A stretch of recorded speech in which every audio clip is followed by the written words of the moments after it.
بسم اللہ الرحمن الرحیم۔ ہماری اس 3 روزہ سلسلے کی آخری نشست شروع ہو رہی ہے۔ ہم نے وقفہ کرتے ہوئے بنو نذیر کا تھوڑا سا ذکر کیا تھا۔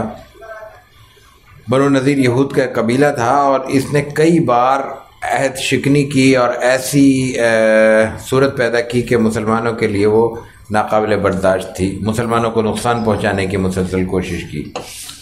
مکے میں جب آئے تھے تو یہ تمام لوگ مسلمانوں کے ساتھ معاہدوں میں شریک ہو گئے تھے اور میثاق مدینہ کا حصہ تھے، تو اس لیے وہ عہد شکنی ایک غداری کی کیفیت تھی۔ ریاست اور اسٹیٹ کے ذمہ دار اور خود رسول اللہ صلی اللہ علیہ وسلم سے وہ غداری تھی جو انہوں نے کی۔ بنو نذیر کے حالات پر بیان کرتے ہوئے 2-3 باتیں پیش نظر رہنی چاہیے۔ پہلی بات تو یہ کہ ایک سے زائد واقعات ایسے ملتے ہیں جس میں انہوں نے براہ راست رسول اللہ صلی اللہ علیہ وسلم کو نشانہ بنانے کی کوشش کی۔ ایک وہاں پہ واقعہ یہ پیش آیا کہ بنو نذیر نے بیر معونہ سے واپسی پر 2 افراد کو قتل کر دیا تھا اور اس میں پھر دوسرے قبیلے بھی شامل ہوا۔ نتیجہ یہ ہوا کہ بات چیت کی نوبت آئی کہ بھئی کیوں قتل کیا ہے، خون بہا دو، معذرت کرو، جو بھی کیفیت ہو سکتی ہے۔ تو اس کی بات چیت کے لیے رسول اللہ صلی اللہ علیہ وسلم تشریف لے گئے۔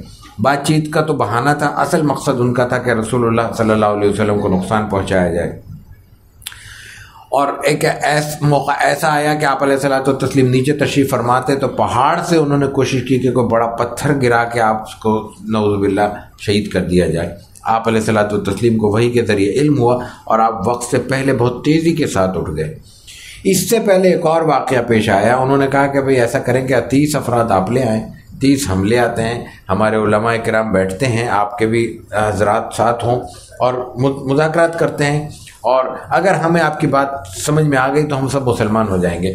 تو رسول اللہ صلی اللہ علیہ وسلم تشریف لے گئے، لیکن ہوا کیا اس موقع پہ بھی انہوں نے شرارت کی اور ان کے لوگ کچھ خنجر چھپا کے بیٹھے ہوئے تھے حملہ کرنے کے لیے۔ تو پہلے تو انہوں نے 30 افراد بلائے، اس کے بعد کہا کہ بھئی 30 میں تو یہ 60 افراد ہو گئے ہیں، مجمع ہو گیا ہے، اس میں تو بات چیت نہیں ہو سکتی، شور ہو جائے گا، ایسا کریں آپ 3 نمائندوں کے ساتھ آ جائیں، یعنی لوگ کم کر دیے تاکہ ہمارا مقابلہ نہ ہو سکے۔ یہ نہتے تھے، وہ خنجر چھپائے ہوئے تھے۔ ایک خاتون نے اس موقع پہ مخبری کی، وہ اس طرح کی کہ ان کے بھائی مسلمان ہو چکے تھے، تو انہوں نے اپنے بھائی کو بتا دیا کہ یہ سازش ہے اور یہ معاملہ ہے۔ رسول اللہ صلی اللہ علیہ وسلم کو علم ہو گیا۔ لیکن اس سے بھی پہلے جب غزوہ بدر کا موقع آیا، مسلمانوں کو مکمل طور پر فتح ہوئی، تو ظاہر ہے کہ انہوں نے کہا کہ ہاں بھئی یہ نبی ہیں، ان کو تو فتح ہو گئی۔ اور جب احد میں وقتی طور پہ مسلمانوں کو مشکلات کا سامنا کرنا پڑا تو پھر ان کے دماغ پلٹ گئے، انہوں نے کہا بھئی یہ مسلمان ہوتے، یہ نبی سچے ہوتے تو ان کو یہ مشکل نہ پیش آتی، حالانکہ ایسی کوئی بات تھی نہیں۔ اس کی وجہ یہ ہے کہ اس سے پہلے بھی یہی ہوتا رہا ہے، یہودیوں کی پوری تاریخ میں یہ جنگوں میں لڑائیاں اور لڑائی کے نتیجے میں کبھی نقصان اور کبھی فتح کی صورت پیش آتی رہی ہے، تو یہ کوئی نئی بات تو نہیں تھی ان کے لیے۔ لیکن چونکہ مزاجن وہ شرری تھے اور مزاجن ان کے ذہنوں کے اندر اس قسم کے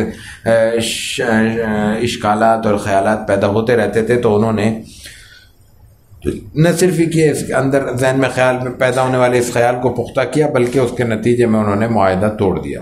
معاہدہ انہوں نے بنو نذیر نے خود توڑا ہے۔ رسول اللہ صلی اللہ علیہ وسلم نے پھر فوری طور پہ ان کو کہا کہ اب آپ جلا وطن ہو جائیں، یہ علاقہ چھوڑ دیں، آپ معاہدہ چھوڑ چکے، ختم کر چکے، اب آپ یہاں سے نکل جائیں، اور یا پھر لڑائی کے لیے تیار ہو جاؤ۔ بہرکیف وہ انہوں نے آخری راستہ پھر یہی اختیار کیا، اور وہ بہت ہیل حجت کے بعد، مشقت کے بعد وہ وہاں سے روانہ ہوئے ہیں، اور انہوں نے پھر یہ علاقہ چھوڑ دیا۔ اس کے لیے باقاعدہ رسول اللہ صلی اللہ علیہ وسلم لشکر لے کے آئے ہیں۔ آنے کے بعد پھر آپ نے ان کو ڈرانے کے لیے ان کے کچھ باغ بھی کاٹے ہیں اور مسلسل انتظار کیا ہے، محاصرہ کیا ہے، اور پیغام بھی دیا ہے کہ تم اپنے آپ کو بچا سکتے ہو تو بچا لو۔ لیکن جب اس کے بعد وہ آمادہ ہوئے ہیں تو بھی اللہ کے، اور انہوں نے کہا کہ اچھا ہم جگہ چھوڑ جاتے ہیں، تو ان کو کہا گیا ہے کہ اپنا سامان لے جا سکتے ہو، یعنی یہودی ہیں، آپ علیہ الصلوۃ والتسلیم کی جان پر انہوں نے حملہ کیا ہے کئی بار، از خود اپنی طرف سے معاہدہ توڑا ہے، اور اس کے بعد پھر مسلسل شرارتیں کی ہیں۔ آپ علیہ الصلوۃ والتسلیم نے جب پہلی بار پیغام بھیجا ہے تو وہ پیغام بھی قبول نہیں کیا۔ اتنا کچھ کرنے کے بعد اور ایک سخت محاصرہ کرنے کے بعد بھی رسول اللہ صلی اللہ علیہ وسلم نے انہیں اجازت دی ہے کہ اپنا سامان لے جاؤ، جو لے جا سکتے ہو لے جاؤ۔ اس پہ انہوں نے یہ کیا ہے کہ اپنے گھروں کے دروازوں کی چوکھٹیں تک اکھاڑی ہیں اور وہ ساتھ لے کر گئے ہیں، بس صرف خالی مکان چھوڑے ہیں، در و دیوار، اور وہ سب وہاں سے لگ کر بالآخر وہ خیبر کی طرف منتقل ہو گئے ہیں۔ قرآن حکیم نے اس واقعے کو بھی اپنے متن میں بیان کیا ہے۔ هو الذی اخرج الذین کفروا من اہل الکتاب من دیارہم لأول الحشر ما ظننتم ان یخرجوا وظنوا انہم مانعتهم حصونہم من اللہ فآتاہم اللہ من حیث لم یحتسبوا۔ اسی نے، اللہ نے اہل کتاب کافروں کو ان کے گھروں سے پہلی بار اکٹھا کر کے نکال دیا، حالانکہ تمہیں ان کے نکلنے کا گمان بھی نہ تھا، اور وہ خود یہ سمجھ رہے تھے، وظنوا، وہ خود یہ گمان رکھتے تھے کہ انہم مانعتهم حصونہم من اللہ، ان کے جو قلعے ہیں، ان کی جو چار دیواریاں ہیں بڑی بڑی، وہ اللہ سے ان کو بچا لیں گی، لیکن اللہ نے ان کو نکال دیا، اور نہ صرف یہ کہ نکال دیا بلکہ ان پر رعب ڈال دیا۔ وَقَذَفَ فِي قُلُوبِهِمُ الرُّعْبَ، ان کے دلوں پر رعب اللہ نے اڑیل دیا۔ اور یخربون بیوتہم بایدیہم، اور وہ قرآن وہی تفسیر ذکر کر اپنے ہاتھوں سے انہوں نے اپنے گھر برباد کیے، یعنی دروازے نکالے ہیں، چوکھٹیں نکالی ہیں، سامان نکالا ہے، تو ظاہر اپنے ہاتھوں سے ان کو برباد کیا ہے۔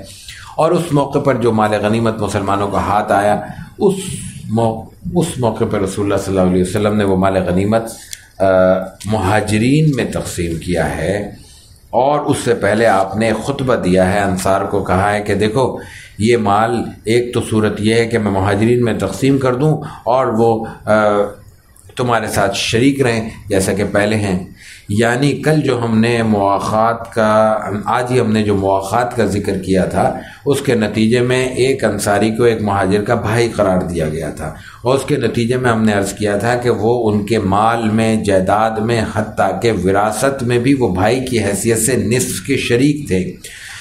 بنو نذیر کے اس غزوے میں مسلمانوں کو جب کچھ مال ہاتھ آیا تو آپ علیہ الصلوۃ والتسلیم نے باقاعدہ تقریر کر کے، خطبہ دے کر انصار کو آپشن دیا۔ آپ نے کہا کہ دو صورتیں ہیں، یا تو وہ سلسلہ جو مواخات کا تھا اب اس کی ضرورت نہیں رہی، وہ ختم کر دیا جاتا ہے، اب یہ اپنے گھروں کو خالی کر دیں گے تمہارے، اور ان کے پاس پیسے آئیں، اپنے گھر بنائیں، اپنا بزنس کریں، اپنا کاروبار کریں، آباد ہو۔ اور دوسری صورت یہ ہے کہ براہ راست بدستور سابقہ طریقے کے مطابق تمہارے ساتھ ان کی مواخات موجود رہے، اور ان کو جو مال غنیمت ملا ہے وہ تم میں اور ان میں برابر تقسیم ہو جائے۔ تو انصار نے کہا نہیں، کوئی مسئلہ نہیں ہے ہمیں، آپ بلکہ ان کو گھر بھی ان کے موجود رہے، ہمیں پرواہ نہیں ہے، مال بھی ان کو دے دیں، ہمیں ضرورت نہیں ہے۔ لیکن رسول اللہ صلی اللہ علیہ وسلم نے مہاجرین کو مال دے کے اس موقع پر پھر انصار اور مہاجرین کی مواخات کی وہ شکل ختم ہوئی۔ اس کے بعد اب وراثت میں، مال میں، دولت میں انصار کے مال و دولت میں مہاجرین کا حصہ ختم کر دیا گیا۔ یہ موقع ہے بنو نذیر کے اس غزوے کا جس پر یہ کیفیت اور یہ واقعہ پیش آیا ہے۔ بنو نذیر کے بعد ہم عام طور پہ بہت اہم واقعات بیان کر رہے ہیں اور مختصر عرض کر رہے ہیں کیونکہ ظاہر ہے کہ وقت ہمارے پاس انتہائی محدود ہوتا ہے، لیکن اس میں ہم غزوات کو تفصیل سے بیان کر رہے ہیں، لیکن ایک سریہ رجی ہمیں ضرور بیان کرنا ہے۔ رسول اللہ صلی اللہ علیہ وسلم کے ساتھ جو مختلف مسائل پیش آئے ہیں، جو چیلنجز پیش آئے ہیں، ان کی نوعیت کا اندازہ ہوتا ہے اس سے۔ 3 ہجری میں یہ واقعہ پیش آیا ہے۔ قبیلہ ازل اور قارہ کے کچھ لوگ مدینے میں آپ کے پاس آئے اور انہوں نے کہا کہ ہم نے اسلام قبول کر لیا ہے، لیکن چونکہ ہم ابھی مسلمان ہوئے ہیں، ابھی تعلیمات کا، اسلام کی تفصیلات کا علم نہیں ہے، تو کچھ لوگ ہمیں بھیج دیں تاکہ ہم ان سے دین سیکھ سکیں۔ اچھا، یہ پرانی روایت تھی، ہم دیکھ چکے ہیں کہ مکی عہد میں جب انصار سے کچھ لوگ مسلمان ہوئے تھے تو انہوں نے رسول اللہ صلی اللہ علیہ وسلم سے یہی درخواست کی تھی. آپ نے حضرت مصعب بن عمیر کو روانہ کیا تھا، مقصد یہی تھا کہ وہ جا کے دین پڑھائیں گے، دین کی تعلیمات ان کو سکھائیں گے. تو رسول اللہ صلی اللہ علیہ وسلم نے 6 صحابہ کرام ان کے ساتھ روانہ کر دیے اور مرثد ابن ابی مرثد الغنوی کو ان کا امیر مقرر کیا. یہ لوگ وہاں سے روانہ ہوئے ہیں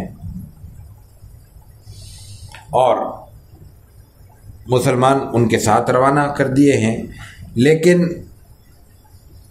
وہ جیسے ہی وہاں سے روانہ ہوئے تو انہوں نے اس پہ حملہ کر دیا اور ان کو مارنے کی کوشش کی. حضرت ابو ہریرہ رضی اللہ تعالیٰ عنہ کی روایت ہے کہ صحابہ کی یہ جماعت حضرت عاصم کی سرکردگی میں روانہ ہوئی، اور جب یہ قبیلہ حذیل کے ایک شاخ بنی لحیان کے پاس پہنچی ہے تو 100 تیر انداز صحابہ کرام کی اس جماعت کے پیچھے لگ گئے ہیں.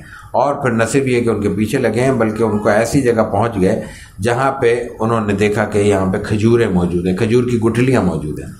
عربوں کے ہاں صرف یثرب کھجور کے لیے مشہور تھا، اور ان کی کھجور کی ایک کیفیت اور ان کے کھجور کے استعمال کا یہ طریقہ تھا کہ ان کے جانور بھی کھجور استعمال کیا کرتے تھے. کھجور پیداوار زیادہ تھی، جو چیز ہوتی ہے وہی کھلائی جاتی ہے، وہی کھائی جاتی ہے. تو یثرب والوں کی پہچان یہ تھی کہ کھجور کی گٹھلیاں زیادہ کہاں ملتی ہیں، اور اسی طرح اگر ان کے جانوروں کی جو فضلہ ہے اس میں اگر کھجور کی گٹھلی نظر آ جاتی تو اس سے بھی وہ پہچان لیتے تھے کہ یہ جو جانور گزرے ہیں، یہ جو ان کی گندگی پڑی ہوئی ہے، یہ یثرب والوں کی ہے، مدینے والوں کی ہے، یہ لوگ اس کو کھجور کو زیادہ استعمال کرتے ہیں. بہرکیف اس وقت مسلمان ان کی گرفت میں آ گئے اور انہوں نے رسول اللہ صلی اللہ علیہ وسلم کو تو علم نہیں تھا، اللہ سے دعا کی کہ اللہ تعالی ہمیں حضور کو اس کی اطلاع کر دے، اور اس کے بعد پھر یہ لوگ گرفت میں آ گئے اور زیادہ تر یا شہید ہو گئے اس وقت یا وہ گرفتار ہو گئے. 3 افراد حضرت زید ابن دسنہ، خبیب بن عدی اور ایک اور صحابی ہیں، وہ ان کی بات پر آمادہ ہو گئے اور وہ نیچے اتر آئے، اور انہوں نے لے جا کے ان کو، جنہوں نے گرفتار کیا تھا قبیلہ ازل کے لوگ، انہوں نے لے جا کے ان کو رسول اللہ صلی اللہ علیہ وسلم کے صحابیوں کو مکے میں فروخت کر دیا. اور مکے میں کن کے ہاتھ فروخت کیا؟ وہ لوگ جو اس سے پہلے مسلمانوں سے زک اٹھا چکے تھے اور ان کے لوگ شہید ہو چکے تھے. تو انہوں نے کہا کہ بھئی یہ ہاتھ آ گئے، ان کو ہم ان کے بدلہ لیں گے اور ان کو ہم قتل کر دیں گے. چنانچہ جنگ بدر میں حارث ابن عامر حضرت خبیب کے ہاتھوں مارا گیا تھا. تو حارث کے بیٹوں نے جب دیکھا خبیب کو تو ان کو خرید لیا، اور خریدنے کے بعد ان کا ارادہ ہوا کہ وہ ان کو مار دیں گے. حضرت خبیب نے صفائی ستھرائی کے لیے، اضافی بال صاف کرنے کے لیے، وہ جب گرفتار تھے اس طرح مانگا، انہوں نے دے دیا. لیکن اسی کیفیت میں ایک بچہ ان کے خاندان کا چھوٹا بچہ، وہ نئے آدمی کو دیکھ کے مانوس ہو جاتے ہیں کچھ بچے، وہ ان کے پاس آ کے بیٹھ گیا، کھیلنے لگا. حضرت خبیب کے ہاتھ میں اس طرح ہے، ایک طرف بچہ بیٹھا ہوا ہے اس دشمن کا جو ابھی تھوڑی دیر بعد ان کو قتل کرنے والا ہے. انہوں نے اس بچے کو کچھ نہیں کہا.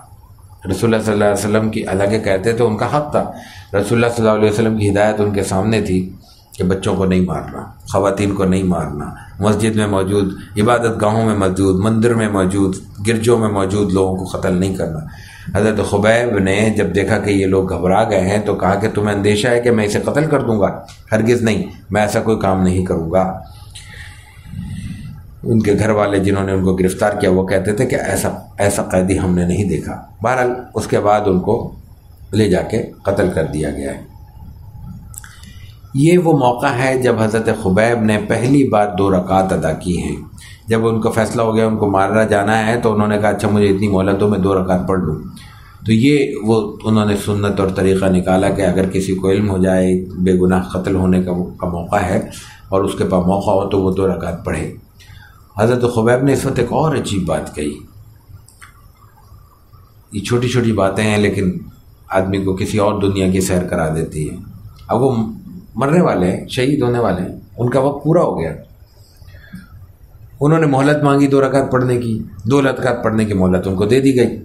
وہ خود کہتے ہیں کہ میں نے 2 رکعت بڑی جلدی پڑھے، مختصر پڑھے، اس لیے کہ کہیں یہ نہ سمجھیں کہ یہ موت کے خوف سے نماز لمبی کر رہا ہے، اندازہ کریں۔ بہرکیف تو اس کے بعد ان کو بہرحال شہید کر دیا گیا۔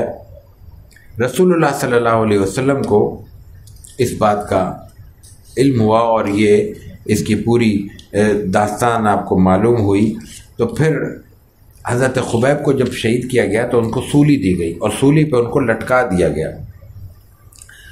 رسول اللہ صلی اللہ علیہ وسلم کو علم ہوا تو آپ نے باقاعدہ اپنے صحابہ میں یہ بات کی کہ کون ہے جو، حضرت جبریل نے آ کے آپ کو اطلاع کی تو آپ کو پورا واقعہ علم ہوا، تو آپ نے باقاعدہ صحابہ میں باقاعدہ اعلان کیا کہ کون ہے جو خبیب کو وصولی سے اتار کے لائے۔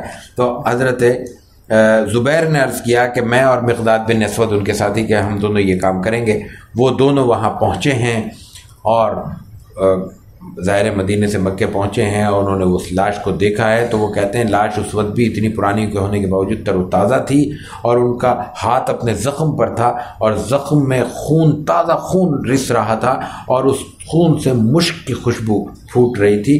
40 روز ہو چکے تھے ان کو سولی پہ چڑھائے ہوئے، 40 روز بعد اس نے کیا تھی۔ حضرت زبیر ان کو گھوڑے پر ان کی لاش رکھ کے روانہ ہو گئے۔ وہاں پہرے دار تھے، وہ پہرے دار اس وقت اونگ رہے تھے، ان کو غافل پا کر انہوں نے یہ کام کیا۔ جب وہ ان کو آنکھ کھلی، ان کو ہوش آیا، جب دیکھا کہ لاش نہیں ہے تو وہ پیچھے چلے اور کوئی 70 افراد ان کے پیچھے دوڑے ہیں۔ حضرت زبیر نے جب دیکھا ہے کہ اب ممکن نہیں ہے کہ ان کا پیچھا چھڑایا جائے تو حضرت خبیب کی لاش کو انہوں نے زمین پر رکھا ہے اور دعا کیے، فوراً زمین شق ہوئی اور ان کی لاش کو زمین نگل گئی ہے۔ اسی لیے حضرت خبیب کا لقب بلیع الارض ہے، زمین کے اگلے ہوئے، زمین کے نگلے ہوئے کہہ لیں، یا زمین نے جن کو اپنی آغوش میں لے لیا۔ اس وقت حضرت زبیر نے اپنا چادر وادر لپیٹی ہے اور اپنا نام بتایا ہے ان کو، جو 70 افراد آئے تھے، اور کہا تھا ٹھیک ہے ہم تو مر جائیں گے لیکن میں زبیر بن عوام ہوں، میرا مقابلہ تم نہیں کر سکتے، اور یہ مقداد بن اسود ہیں، یہ بھی بڑے جری و بہادر ہیں، تم لوٹ جاؤ ورنہ ہم ایک ایک کو تم کو قتل کر دیں گے۔ اللہ نے اتنا ان کے لہجے میں ایک یقین پیدا کیا، اتنی ان کی شجاعت پر مبنی آواز اتنی ان کے لیے ہیبت ناک اور رعب دار ہوئی کہ وہ 70 افراد ان 2 افراد کے مقابلے میں واپس لوٹ گئے، اور یہ پھر رسول اللہ صلی اللہ علیہ وسلم کے پاس آئے اور پھر انہوں نے ظاہر ہے کہ آپ کو آ کے یہ پوری کیفیت بیان کی۔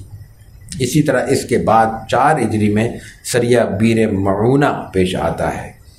یہ بھی ایک شخص ہے ابو برہ عامر بن مالک، یہ آیا اور اس نے آ کے حضور صلی اللہ علیہ وسلم سے ملاقات کی، آپ نے اس کو اسلام کی دعوت دی، اس نے اسلام کو قبول بھی نہیں کیا اور رد بھی نہیں کیا، اور صرف یہ کہا کہ کچھ صحابہ مجھے بھیج دیں میرے ساتھ اہل نجد کی طرف، تو مجھے امید ہے کہ وہ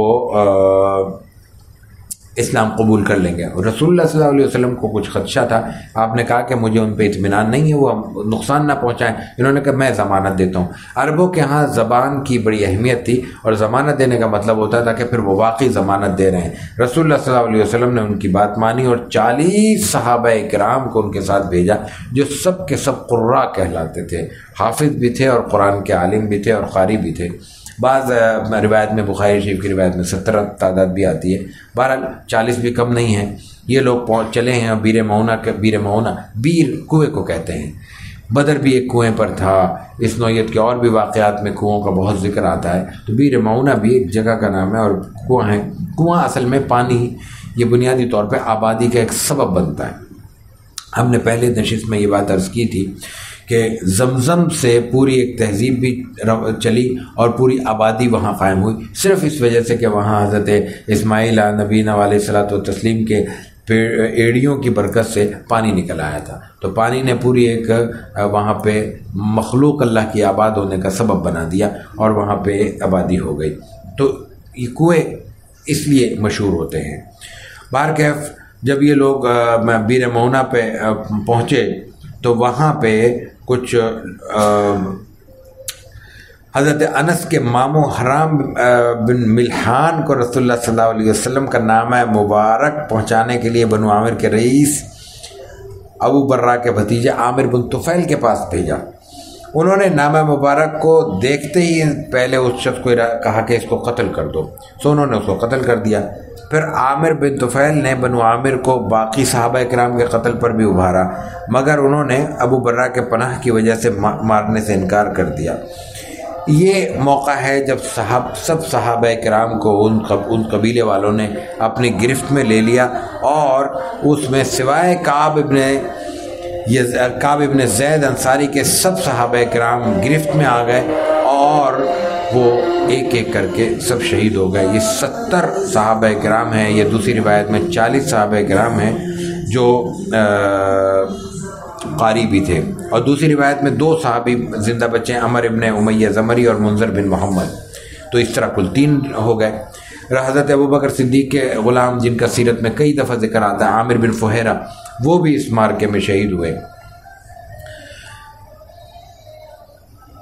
یہ واقعہ رسول اللہ صلی اللہ علیہ وسلم کو معلوم ہوا، اور آپ نے ان تمام اس پہ ظاہر ہے کہ دکھ کا اور افسوس کا اظہار کیا، اور یہ مسلمانوں کے ہاں ایک بڑے واقعے کے طور پر ہمیشہ یاد رکھا جاتا ہے۔ سیرت میں غزوات کے ساتھ اس سریے کو بیان کیا جاتا ہے، اس لیے کہ اس میں مسلمانوں کا دھوکے سے صحیح، لیکن اس میں مسلمانوں کا بہت بڑا نقصان ہوا تھا۔ اس کے بعد جو سب سے اہم مارکہ ہے وہ ہے غزوہ احزاب کا۔ احزاب حزب کی جمع ہے، حزب کہتے ہیں لشکر کو، گروہ کو۔ اس کا دوسرا نام غزوہ خندق ہے۔ غزوہ خندق کا مطلب خندق تو سب سمجھتے ہیں، تو خندق کھودی گئی تھی اس موقع پر، اس لیے کہا جاتا ہے کہ یہ غزوہ خندق ہے۔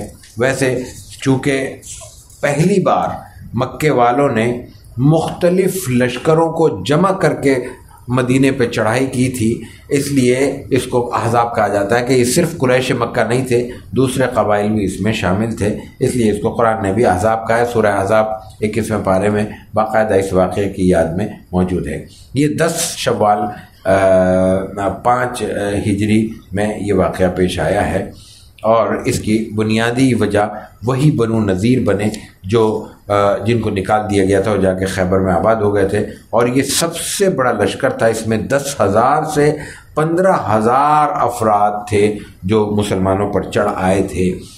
رسول اللہ صلی اللہ علیہ وسلم کو اس کا علم ہوا، آپ نے پوری جو طریقہ تھا، آپ نے مختلف سریے بھیجے، مختلف وفد بھیجے اور تفصیلات معلوم کی، اور جب معلوم ہو گیا کہ کفار واقعی یہ تیاری کر رہے ہیں اور آنے والے ہیں، تو پھر صحابہ کرام سے مشورہ ہوا، اور صحابہ کرام کے اس مشورے میں یہ طے ہوا کہ مکے کے باہر ایسی ایک گہری خندق کھودی جائے جس کے نتیجے میں اس اتنے بڑے لشکر سے مدینے کو اور مدینے میں موجود مسلمانوں کو محفوظ کیا جا سکے۔ تو رسول اللہ صلی اللہ علیہ وسلم نے کوہ صلا کے پیچھے باقاعدہ پورا ایک راستہ بنایا، نشان دہی کی، اور اس کو متعین کیا کہ اس کی کھدائی کتنی ہوگی۔ اس کی کل لمبائی 3.5 میل تھی، 3.5 میل لمبی، اور چوڑائی اور گہرائی کے بارے میں کوئی روایت موجود نہیں ہے، لیکن یہ روایت موجود ہے کہ اس کو کوئی گھوڑا اپنی جست سے طے نہیں کر سکتا تھا۔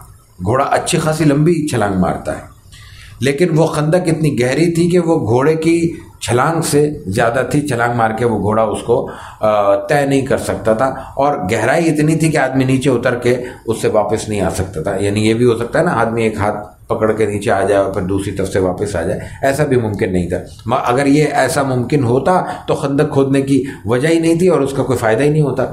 فائدہ تو اسی وقت ہوتا نا جب دشمن نہ پیدل اور نہ سواری کے ذریعے اس کو طے کر سکے۔ رسول اللہ صلی اللہ علیہ وسلم نے خود خط کھینچے ہیں اور بڑی منصوبہ بندی سے اس کی کھدائی کی ہے۔ کیا منصوبہ بندی ہے؟ ہر 10 افراد پہ آپ نے 40 گز کھودنے کی ذمہ داری دی ہے، چونکہ گہرا کھودنا ہے، چونکہ چوڑا کھودنا ہے، ورنہ 40 گز تو کوئی بہت زیادہ نہیں ہے، لیکن پہاڑ ہیں اور اس پہاڑی علاقے کو گہرا بھی کھودنا ہے اور چوڑا بھی کرنا ہے، تو آپ نے 10-10 افراد کے ٹکڑے تقسیم کیے کہ 40-40 گز پہ 10-10 افراد، اس طرح 3.5 میل لمبی خندق جو یوں اور یوں سمجھ لیجئے کہ تقریباً یو شیپ میں تھی، وہ کھودی گئی ہے۔ اس وقت جو مساجد سبع کا نام لیا جاتا ہے، اور ایک مسجد بنائی گئی ہے جس کا نام جامع مساجد سبع کر دیا گیا، اور پرانی مسجدیں تقریباً کیا میرا خیال ہے سبھی اب بند ہیں۔ پہلے 2-3 مسجدیں کھلی ہوئی ہوتی تھیں، وہ بھی بند ہیں۔ کچھ تو مسجدیں بالکل زمین کا حصہ بنا دی گئی ہیں۔ یہ مسجدیں بعد میں بنی ہیں، پہلے نہیں تھی۔ اس خندق کے موقع پہ تو سوال ہی نہیں کہ مسجد بنے، خندق بن رہی ہے، مسجد کا کیا سوال۔ لیکن اس کے پھر موڑوں پہ بعد میں کسی بھی وقت، اب خدا جانے کتنا پرانا ہے، لیکن مسجدیں ہیں بہرحال قدیم، کئی 100 سال تو پرانی ہیں۔ وہ مسجدیں بنائی گئی تھی، مسجد ابوبکر، مسجد عمر، مسجد علی، مسجد سلمان فارسی وغیرہ۔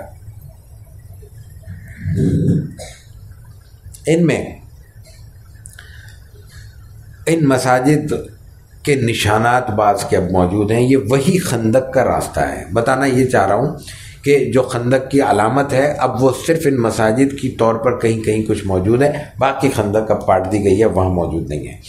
تو بہرحال یہ خندق کھودی گئی، اور یہ خندق کھودنے میں رسول اللہ صلی اللہ علیہ وسلم بنفس نفیس شریک ہیں، خود شریک ہیں، خود آپ نے کھدائی کی ہے۔ نہ صرف یہ کہ کھدائی کی ہے، بلکہ ہر اس موقع پر جب آپ کے صحابہ کرام کسی بھی وجہ سے کسی جگہ پہ کھودنے سے عاجز آ جاتے تھے تو آپ کو بلاتے تھے، آپ اس دشواری کو دور کرتے تھے۔ عاجز کیسے آ جاتے تھے؟ مثلا کوئی بہت بڑی ایسی چٹان آ گئی جو اس وقت جو ان کے ہتھیار تھے توڑنے کے، کوئی پھاوڑا ہوگا، کوئی گیتی ہوگی، کچھ بھی ہوگا، اس سے نہیں ٹوٹتے تھے۔ پہاڑ ہے، خالص پہاڑ، اور پھر اس میں موٹی چٹان ہے، تو رسول اللہ صلی اللہ علیہ وسلم کو یاد کیا جاتا تھا، آپ آتے تھے اور آپ اس کو چٹان کو توڑتے تھے اور اس کو دور کرتے تھے۔ رسول اللہ صلی اللہ علیہ وسلم خود اس میں شریک ہوئے، مٹی اٹھا کے باہر پھینکی اور باقی سارے کام کیے، اور یہی وہ موقع ہے جب مسلمانوں کو بہت بڑی اس میں فاقہ کشی کا سامنا کرنا پڑا۔ ایک موقع پر جابر ابن عبداللہ کہتے ہیں کہ ہم خندق کھود رہے تھے، ایک بڑا سخت پتھر آیا، ہم نے رسول اللہ صلی اللہ علیہ وسلم سے کہا، آپ نے کہا میں خود خندق میں اتروں گا، اس پتھر کو توڑوں گا۔ اس وقت آپ علیہ الصلوۃ والتسلیم کے شکم مبارک پر پتھر بندھا ہوا تھا۔ اس وقت آپ نے بسم اللہ پڑھ کے چٹان پہ جب اپنا ضرب لگائی ہے تو اس وقت وہ چٹان ریت کے ٹیلے کی طرح صاف ہو گئی، اور وہاں اس کا کوئی نشان موجود نہیں رہا۔ اور اسی موقع پر آپ نے مختلف ایسی باتیں کی جن سے جو موٹیویشنل تھیں، جن سے حوصلہ بلند ہوتا تھا۔ مثلا حضرت سلمان فارسی کہتے ہیں کہ آپ نے جب چٹان پہ ایک جگہ آپ ضرب مار رہے تھے تو میں نے روشنی دیکھی ہے۔ یہ روشنی کیسی تھی؟ حضرت رسول اللہ صلی اللہ علیہ وسلم نے تو وہ دیکھ لی تھی، لیکن آپ خاموش تھے۔ انہوں نے کہا کہ واقعی تم نے وہ روشنی دیکھی ہے؟ حضرت سلمان نے کہا جی میں نے یا رسول اللہ مشاہدہ کیا ہے۔ تو آپ نے کہا جو پہلی ضرب میں روشنی نکلی تھی اس میں نے عراق کی تخت گاہ دیکھی ہے، عراق کا جو پایا تخت تھا وہ میں نے دیکھا، یعنی اللہ نے مجھے اشارہ کیا کہ یہ مشکل وقت گزرنے والا ہے، تم نے تو عراق پہ بھی حکمرانی کرنی ہے۔ دوسری دفعہ جب میں نے دیکھی تو اس میں مدائن کسرا ایران کا پایا تخت دیکھا ہے، اور تیسری دفعہ میں نے جو دیکھا تو اس میں رومیوں کے سرخ محلات دیکھے، یعنی پورا جزیرۃ العرب بھی آپ کو دکھایا گیا وہاں پہ کہ فتح ہو گیا، عراق کا آخری کونا مطلب عرب ختم ہو جاتا ہے۔ روم جو بنیادی بڑی طاقت تھی وہ بھی دکھا دی گئی، اس کا محل بھی دکھا دیا گیا، اور جو دوسری بڑی طاقت ایران کی کسرا تھی اس کو بھی دکھا دیا گیا آپ علیہ الصلوۃ والتسلیم کو اس روشنی میں۔ اسی موقع پر حضرت جابر کے ہاں بھی ایک کھانے کا ایک معجزہ پیش آتا ہے۔ رسول اللہ صلی اللہ علیہ وسلم چونکہ فاقے کی کیفیت میں ہیں، صحابہ کرام نے پتھر باندھے ہوئے ہیں، آپ نے اپنے پیٹ پہ پتھر باندھے ہوئے ہیں۔ حضرت جابر اپنے گھر جاتے ہیں اور کہتے ہیں کہ بھئی دیکھو گھر میں کچھ ہے۔ ان کی بیوی کہتی ہیں وہ ایک چھوٹی سی بکری ہے اور بکری کا بچہ ہے، اور کچھ ایک تھیلا ہے جو کا، ایک سا تقریباً 3 سیر 3.5 سیر جو ہیں۔ اب وہ کتنا بڑا لشکر ہے جو کھدائی پر معمور ہے، صحابہ کرام سینکڑوں کی تعداد میں، ہزاروں کی تعداد میں، ایک بکری کا بچہ 3.5 سیر جو کیا کریں گے؟ حضرت جابر نے کہا بھائی میں تو بہت مشکل میں دیکھا ہے، حضور صلی اللہ علیہ وسلم کے فاقے کے اثرات ان کے چہرے پر ہیں، یہ ذبح کرو پکاؤ، کچھ اللہ مالک ہے کچھ کرتے ہیں۔ آپ علیہ حضرت جابر نے اپنی بیوی کو اس کی تیاری کا حکم دیا ہے، خود بکری ذبح کی ہے، انہوں نے اس وقت آٹا پیسا، جو کو پیسا ہے، آٹا تیار کیا، ظاہر وقت لگا اس میں 3.5 سیر، اور اس کے بعد گوشت کے ٹکڑے کر کے ہانڈی پہ چڑھا دیا کہ پک جائے گا۔ تو رسول اللہ صلی اللہ علیہ وسلم کے پاس وہ تشریف لے گئے، ان کی اہلیہ نے کہہ دیا تھا کہ بھائی زیادہ لوگوں کو نہیں لانا، بس اتنا ہی ہے، ظاہر شرمندگی ہوگی۔ حضرت جابر نے حضور سے آہستہ سے کہا کہ آپ آ جائیں، کچھ کھانے کا انتظام ہوا ہے، ایک بکری کا بچہ ذبح کیا ہے، اور چند ساتھی بھی ساتھ لے لیں، ظاہر ہے 3.5 سیر گندم تو ہے، جو تو ہے۔ آپ علیہ الصلوۃ والتسلیم نے کہا کہ لشکر میں اعلان کر دو، جابر نے تمہاری دعوت کی ہے، لیکن صرف یہ کہا کہ اپنی بیوی کو جا کے کہو کہ وہ بھی شروع نہ کرے روٹی پکانا اور ہانڈی میں سے سالن نکالنا، اس پر رکھ دو۔ انہوں نے جا کے اپنی بیوی کو کہا، وہ پریشان ہو گئی، لیکن جب انہوں نے سنا کہ حضور نے کہا کہ بس پھر ٹھیک ہے، ان کے علم میں ہے، تم نے بتا دیا، بس وہ جانے، ان کا کام جانے۔ رسول اللہ صلی اللہ علیہ وسلم وہاں تشریف لائے، سب کو لے کر آئے، آپ نے وہاں آ کے دعا کی ہے، اور اس کے بعد آپ نے کہا اچھا روٹی پکانا شروع کرو، اور پھر خود آپ روٹی، وہ گوشت کے ٹکڑے تھے تھوڑے چھوٹے چھوٹے خشک قسم کے، آپ روٹی رکھتے رہے، گوشت کا ٹکڑا رکھتے رہے، لوگوں کو بانٹتے رہے، تقسیم کرتے رہے، پورے لشکر نے کھانا کھا لیا، اور وہ کھانا موجود رہا۔ اور اس کے بعد پھر جب سب سیر ہو گئے تو پھر کھانا بھی مکمل ہو گیا۔ 6 روز میں اس خندق کی کھدائی مکمل ہوئی، اور اس کے بعد کفار آ گئے ہیں، اور پھر اس دوران بنو قریظہ نے دھوکہ دیا ہے۔ بنو قریظہ اسی طرح یہودیوں کا ایک قبیلہ تھا، وہ عین موقع پر کفار کے ساتھ مل گیا ہے، یعنی جو لشکر آئے ہیں ان کے ساتھ، یعنی عین جنگ کے موقع پر اس نے غداری کی ہے۔ رسول اللہ صلی اللہ علیہ وسلم نے پھر اس کا بدلہ لیا، ان کو پھر وہاں سے نکالا ہے، جس پہ آگے چل کے ہم بات کریں گے۔ کیفیت رہی رسول اللہ صلی اللہ علیہ وسلم کو اس مارکے میں بہت مشکل وقت پیش آیا ہے، کئی نمازیں آپ کی قضا ہوئیں، اور بعض اوقات نماز مؤخر بھی کرنی پڑی، یہ سلسلہ چلتا رہا، لیکن اتنا طویل معاملہ ہوا ہے کہ بالآخر کفار کو یہ محسوس ہوا کہ آج ہم یہاں پہ کامیاب نہیں ہو سکیں گے۔ اس دوران رسول اللہ صلی اللہ علیہ وسلم کو ایک مدد ملتی ہے، اور آپ علیہ الصلوۃ والتسلیم نے ایک تو دعا کی، آپ نے وہ دعا پیر، منگل اور بدھ کے روز کی ہے، ظہر کی نماز کے بعد، اور اس جگہ کی ہے جہاں اس وقت مسجد فتح موجود ہے، اور بدھ کو ظہر کے بعد آپ کو یہ خوشخبری اللہ کی طرف سے دی گئی ہے کہ آپ کی دعا قبول ہو گئی ہے، اور اس کے بعد پھر ایسے حالات پیدا ہوتے چلے گئے کہ کفار کو جانا پڑا۔ ان میں جو سب سے اہم چیز تھی وہ یہ تھی کہ ایک قبیلہ غطفان ایک قبیلہ تھا، اور وہ کافروں کا قبیلہ تھا، لیکن ان میں ایک شخص تھے نعیم بن مسعود، وہ مسلمان ہو گئے۔ وہ مسلمان ابھی ہوئے تھے، ان کا قبیلہ کافر تھا، تو کفار کو اندازہ ہی نہیں ہوا کہ مسلمان ہوئے ہیں۔ انہوں نے رسول اللہ صلی اللہ علیہ وسلم کی خدمت میں حاضر ہو کر کہا کہ بھائی جنگ کا معاملہ ہے، حالات بڑے آپ کے تنگ ہو گئے ہیں، اگر مجھے کچھ اجازت ہو کچھ کہنے کی تو میں کچھ تدبیر کروں۔ بنو قریظہ اور وہ دوسرے قبائل جو مکے والوں کے ساتھ تھے، ان کے ساتھ ان کے بارے میں انہوں نے کچھ غلط فہمیاں پیدا کی، اور کہا کہ وہ ان کا ارادہ یہ ہے، ان کو کہا ان کا ارادہ یہ ہے، جس کا نتیجہ یہ ہوا کہ ان کے آپس میں کھٹ پٹ ہو گئی، اور وہ ایک دوسرے پہ بد اعتمادی کرنے لگے۔ جنگ کے میدان میں یہ چھوٹی سی بد اعتمادی بھی ہمتیں پست کر دیتی ہے۔ دوسری طرف اللہ کی رحمت، ظاہر ہے کہ اللہ کے رسول صلی اللہ علیہ وسلم کی دعا قبول ہو چکی تھی، یہ ہوئی کہ اچانک بہت سخت قسم کی آندھی آئی، اور وہ آندھی ایسی تھی کہ ان کے خیمے اڑ گئے۔ ان کے خیمے نہیں اڑے، ان کے جو کھانے پینے کی چیزیں پڑی ہوئی تھی، ظاہر ہے کہ کوئی آٹا ہوگا، کوئی گندم ہوگی، کوئی ستو ہوگا، کوئی کھجوریں ہوں گی، یہی کھانا تھا، یہی خوراک تھی، وہ ضائع ہو گئے، یعنی ہوا نے وہ سب اٹھا کے پھینک دیا ایک طرف، اور وہ ان کی صفیں تتر بتر ہو گئی، ان کے خیمے اجڑ گئے، ان کا سامان بکھر گیا۔ تو اس کیفیت میں پھر ان کو اندازہ ہوا کہ اب ہم پریشان ہو گئے ہیں، اور بارش آئی اس کے ساتھ، تو اس وقت انہوں نے پھر یہ سوچا کہ اب ہمیں واپس جانا چاہیے، اور جاتے ہوئے انہوں نے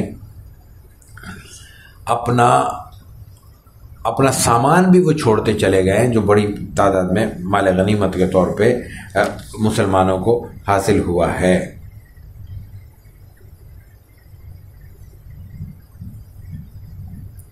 رسول اللہ صلی اللہ علیہ وسلم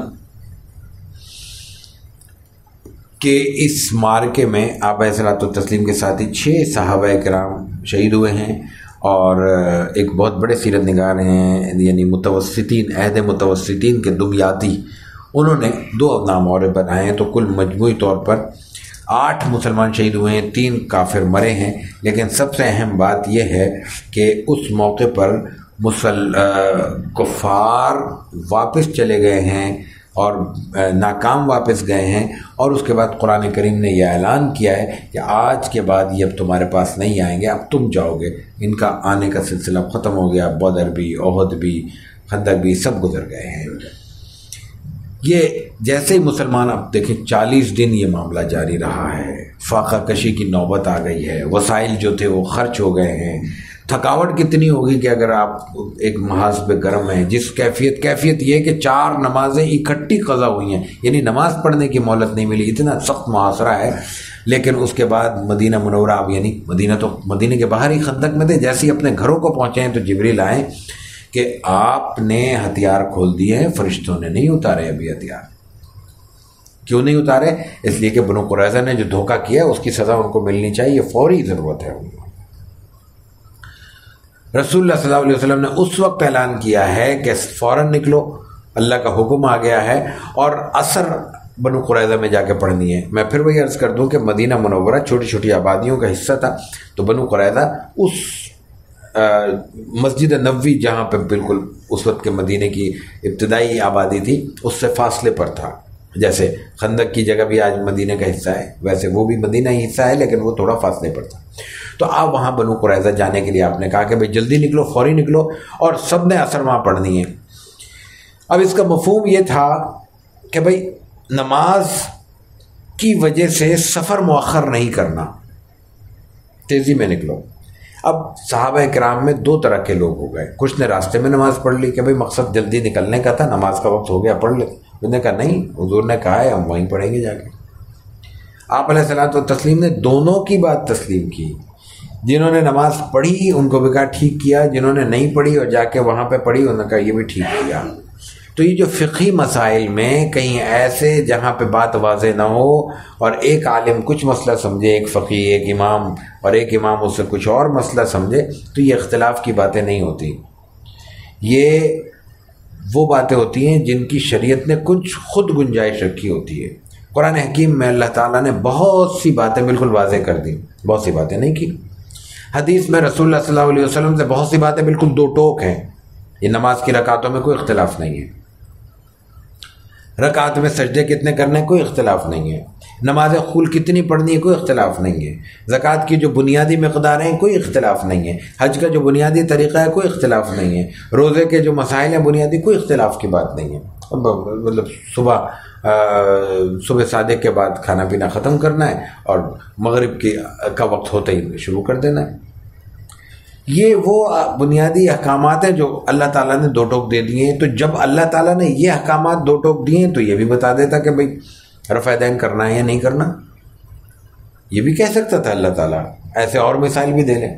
اسے معلوم یہ ہوتا ہے کہ اس نوعیت کے جتنے مسائل ہیں یا تو اس میں تعدد ہے، یعنی جو بھی کیا جائے گا وہ شریعت کے مطابق ہوگا، اس میں کوئی قباحت نہیں ہے، یا اس میں اختیار ہے کہ اچھا ایک کام کر لو، یہ کر لو یا یہ کر لو۔ یہ شریعت نے اجازت دی ہے، لیکن وہ اجازت سمجھنے کے لیے دین کے اتنے بڑے حصے کو سمجھنا ضروری ہے جس کی بنیاد پر ہم پورے شرع صدر کے ساتھ کوئی فیصلہ کر سکیں، یعنی قرآن کا بھی حصہ ہم وہ واقف ہوں، حدیث سے بھی واقف ہوں، اور رسول اللہ صلی اللہ علیہ وسلم کے عمل سے بھی اسی طرح واقف ہوں۔ یہ نہیں کہ قرآن کھولا، ایک آیت پڑھی، ہم نے کہا اس میں تو یہ لکھا ہوا ہے، تو باقی 6,500 آیتوں میں بھی تو کچھ لکھا ہوا ہے نا۔ ہم نے ایک حدیث پڑھی، ہم نے کہا اس حدیث میں یہ لکھا ہوا ہے، اس کے علاوہ 12,000 14,000 متون میں بھی تو کچھ لکھا ہوا ہے۔ وہ اگر کسی کو معلوم ہے اور ان حدیثوں میں فرق کرنا جانتا ہے، ان حدیثوں کے متن کو سمجھتا ہے، ان کے راویوں کو سمجھتا ہے، وہ فیصلہ کر سکتا ہے، وہ فیصلہ کرے، اس کو حق حاصل ہے، وہ عالم ہے۔ لیکن ظاہر ہے کہ اس وقت 6 ارب کی آبادی کو تو یہ حق حاصل نہیں ہو سکتا، نہ دیا جا سکتا ہے۔ بالکل اسی طرح ہے جیسے کسی بھی معاملے میں 2 پروفیشنلز اختلاف کر سکتے ہیں، لیکن ان پروفیشنلز کے اختلاف کی بنیاد پر نہ مجھے حق حاصل ہے کہ میں رائے دوں، نہ آپ کو حق حاصل ہے۔ کوئی بلڈنگ ہمیں کھڑی کرنی ہے، 2 سول انجینئرز ہیں، وہ رائے رکھتے ہیں، ایک کی رائے یہ ہے کہ یہاں پہ پلر دیا جائے، ایک کی رائے یہ ہے کہ یہاں پہ پلر دیا جائے۔ اب نقشے کی بنیاد پر کم و بیشی کر کے ان کی رائے کو قبول کیا جا سکتا ہے، لیکن میں ایک اجنبی کی حیثیت سے وہاں آ کے اسی طرح اپنی رائے دینا شروع کروں جس طرح وہ دے رہے تھے، اور لوگ کہیں گے بھائی تم زیادہ عقل مند ہو، تم بہت پڑھے لکھے ہو، ہمارا دماغ کام نہیں کرتا، ہم نے دنیا نہیں دیکھی۔ دنیا دیکھنا الگ ہے، پڑھے لکھے ہونا الگ ہے، ڈگری ہولڈر ہونا الگ ہے، اس شعبے کی معلومات ہونا الگ ہے۔ جو فیلڈ کا ایکسپرٹ ہوگا اس کی رائے اس شعبے میں ہوگی، دوسرے شعبے میں نہیں ہوگی۔ انجینئر سے میڈیکل کی رائے نہیں دی جا سکتی، میڈیسن پہ انجینئر کی رائے نہیں چلتی، پلر کھڑے کرنے کے لیے سول کی ضرورت ہے، اور بجلی کا وائرنگ کرنے کے لیے الیکٹریکل انجینئر کی ضرورت ہے۔ ہر شعبے کی اللہ تعالیٰ نے تقسیم کی ہوئی ہے۔ تو یہ موقع دیکھیے، رسول اللہ صلی اللہ علیہ وسلم نے دونوں کو قبول کیا، اور کسی کے بارے میں یہ نہیں کہا کہ تم نے غلط کیا ہے، اور آپ نے بہت تیزی کے ساتھ بنو قریظہ کا احاطہ کر لیا، محاصرہ کر لیا ہے، اور ان کو کہا ہے کہ تم یہ ہتھیار ڈال دو، یہ جگہ چھوڑ دو۔ بالآخر بہت طویل گفتگو ہے لیکن ہمیں مختصر کرنا ہے، تو وہ آخر میں یہ طے ہوا کہ انہوں نے کہا کہ حضرت سعد کو حکم بناتے ہیں۔ حضرت سعد اس وقت بیمار بھی تھے، زخمی تھے، لیکن انہیں فیصلے کا اختیار دیا۔ رسول اللہ صلی اللہ علیہ وسلم نے کہا ٹھیک ہے، ہماری طرف سے یہ فیصلہ کریں گے۔ حضرت سعد نے ان کے بارے میں فیصلہ کیا، اور انہوں نے یہ فیصلہ کیا کہ ان کو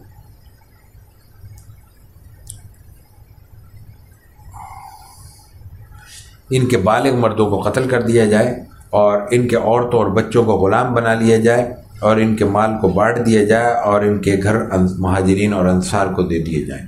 اور پھر حضرت سعد ہی کے فیصلے پر یہ عمل ہوا ہے، اور ان کو وہاں سے صاف کر دیا گیا ایک طرح سے۔ حضرت سعد بن معاذ رضی اللہ تعالی عنہ غزوہ احزاب میں زخمی ہوئے تھے، ان کو حکم بنایا ہے، لیکن دلچسپ بات یہ ہے کہ رسول اللہ صلی اللہ علیہ وسلم کے پرانے ساتھی تھے مدینے کے، آپ علیہ الصلوۃ والتسلیم نے اپنے ساتھ مسجد نبوی کے احاطے کے اندر ان کے لیے خیمہ نصب کرایا تھا کہ تاکہ وہ آپ علیہ الصلوۃ والتسلیم ان کی خود تیمارداری کر سکیں۔ اپنے ساتھیوں کا اس طرح آپ نے خیال رکھا ہے، اور اسی میں تیمارداری کے دوران ہی ان کی شہادت ہوئی ہے۔ وہ اسی زخم کی وجہ سے جو ان کو غزوہ احزاب میں لگا تھا وہ شہید ہو گئے ہیں، اور رسول اللہ صلی اللہ علیہ وسلم کی میزبانی سے لطف اندوز ہوئے ہیں، تیمارداری سے لطف اندوز ہوئے ہیں، لیکن اللہ تعالیٰ نے ان کے مقدر میں شہادت لکھی تھی، اللہ تعالیٰ نے اس شہادت سے ان کو سرفراز کیا ہے۔ غزوہ احزاب کے بعد حدیبیہ کا واقعہ پیش آیا ہے۔ حدیبیہ ایک مقام کا نام ہے، آج کل مکے کے قریب ہے، آج کل اس کے قریب کو یا اسی جگہ کو شمیسی کہتے ہیں، اور وہاں پہ ان کا ایک پورا اسٹاپ بھی کرتے ہیں لوگ حج اور کے موقع پر، خاص طور سے وہاں ایک مقام بنایا جاتا ہے، اہتمام سے وہاں بسیں وغیرہ کھڑی ہوتی ہیں، قافلے رکتے ہیں آ کے۔ رسول اللہ صلی اللہ علیہ وسلم نے ایک خواب دیکھا تھا کہ یہ 6 ہجری کی بات ہے کہ وہاں پہ حضور صلی اللہ علیہ وسلم عمرہ کر رہے ہیں اور قربانی کر رہے ہیں وغیرہ۔ آپ علیہ الصلوۃ والتسلیم نے صحابہ کرام کو ذکر کیا، صحابہ کرام کا ایک لشکر تیار ہو گیا، آپ کئی سو صحابہ کے ساتھ وہاں نکلے ہیں، اور قرآن حکیم نے اس کا ذکر کیا ہے۔ لقد صدق اللہ رسولہ الرؤیا بالحق لتدخلن المسجد الحرام ان شاء اللہ آمنین محلقین رؤوسکم ومقصرین لا تخافون۔ یا تو وہ سر مڈا رہے ہیں یا سر کو یعنی بالوں کو قصر کرا رہے ہیں یا بال کٹوا رہے ہیں، دونوں چیزیں اس بات کی علامت ہیں کہ انہوں نے عمرہ کیا ہے اور اس کے بعد عمرے سے باہر آئے ہیں۔ باہر کے آپ علیہ الصلوۃ والتسلیم نے اتنے اہم موقع پر، کل ہم نے اس کا ذکر کیا تھا، عبداللہ ابن ام مکتوم نابینا صحابی کو اپنی جگہ نائب مقرر کیا ہے مدینہ منورہ میں، ایک نابینا صحابی کو آپ نے مقرر کیا ہے، اور مدینہ سے آپ روانہ ہوئے ہیں 6 ہجری میں، اور رسول اللہ صلی اللہ علیہ وسلم نے پہلے جوفہ پہ قیام کیا، اور اس کے بعد قریش کو اطلاع ہوئی ہے کہ آپ آ رہے ہیں، تو پھر معاملات شروع ہو گئے ہیں۔ انہوں نے آپ کو آنے سے روک دیا ہے اور کہا ہے کہ آپ عمرہ نہیں کر سکتے۔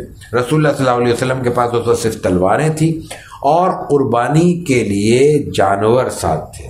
قربانی کے جانور کی علامت ہوتی تھی، ان کو کوئی نشان لگاتے تھے جو دور سے پہچانے جاتے تھے، اور اس نشان کا نتیجہ یہ ہوتا تھا کہ لوگ سمجھ جاتے تھے کہ یہ زائرین ہیں بیت اللہ کے، یہ یہاں زیارت کرنے عمرہ حج کرنے آئے ہیں، تو پھر وہ ان کے راستے میں رکاوٹ نہیں بنتے تھے۔ عربوں کی سینکڑوں برس کی پریکٹس اور روایت یہ رہی تھی کہ بیت اللہ کو آنے والے شخص کو روک نہیں سکتے تھے۔ اگر کوئی روکنا بھی چاہتا تھا تو وہ دوسرے قبائل حائل ہو جاتے تھے کہ نہیں، اس معاملے میں ہم تمہارا ساتھ نہیں دیں گے، یہ اللہ کے گھر آ رہے ہیں، تمہاری لڑائی اپنی جگہ، تمہارے مسائل اپنی جگہ۔ حتیٰ کہ اگر کسی کو اپنے باپ کا قاتل بھی وہاں حرم میں ملتا تھا تو اس کو بھی کچھ نہیں کہتے تھے کہ یہ اللہ کے گھر پہ آیا ہوا ہے۔ لیکن دیکھیے رسول اللہ صلی اللہ علیہ وسلم سے ضد کی بات کہ آپ علیہ الصلوۃ والتسلیم کو روک لیا گیا، آپ کے پاس ہتھیار نہیں تھے، تلوار وہاں ہتھیار شمار ہی نہیں ہوتا تھا، تلوار تو ان کے عام روایت تھی، ان کے وجود کا حصہ تھا، وہ جب سفر کرتے تھے تو تلوار ساتھ لے کے چلتے تھے۔ باہر کے رسول اللہ صلی اللہ علیہ وسلم نے پڑاؤ ڈال لیا ہے، اور اس کے بعد بات چیت شروع ہو گئی ہے، اور اس بات چیت میں آپ علیہ الصلوۃ والتسلیم نے کہا ہے کہ میرا معاملہ صرف اتنا ہے کہ میں یہاں عمرہ کرنے آیا ہوں، عبادت کرنے آیا ہوں، اس کے علاوہ میں اور کچھ نہیں چاہتا۔ بہت سے لوگ آئے ہیں سفیر بن کے رسول اللہ صلی اللہ علیہ وسلم سے مذاکرات کرنے کے لیے، اس میں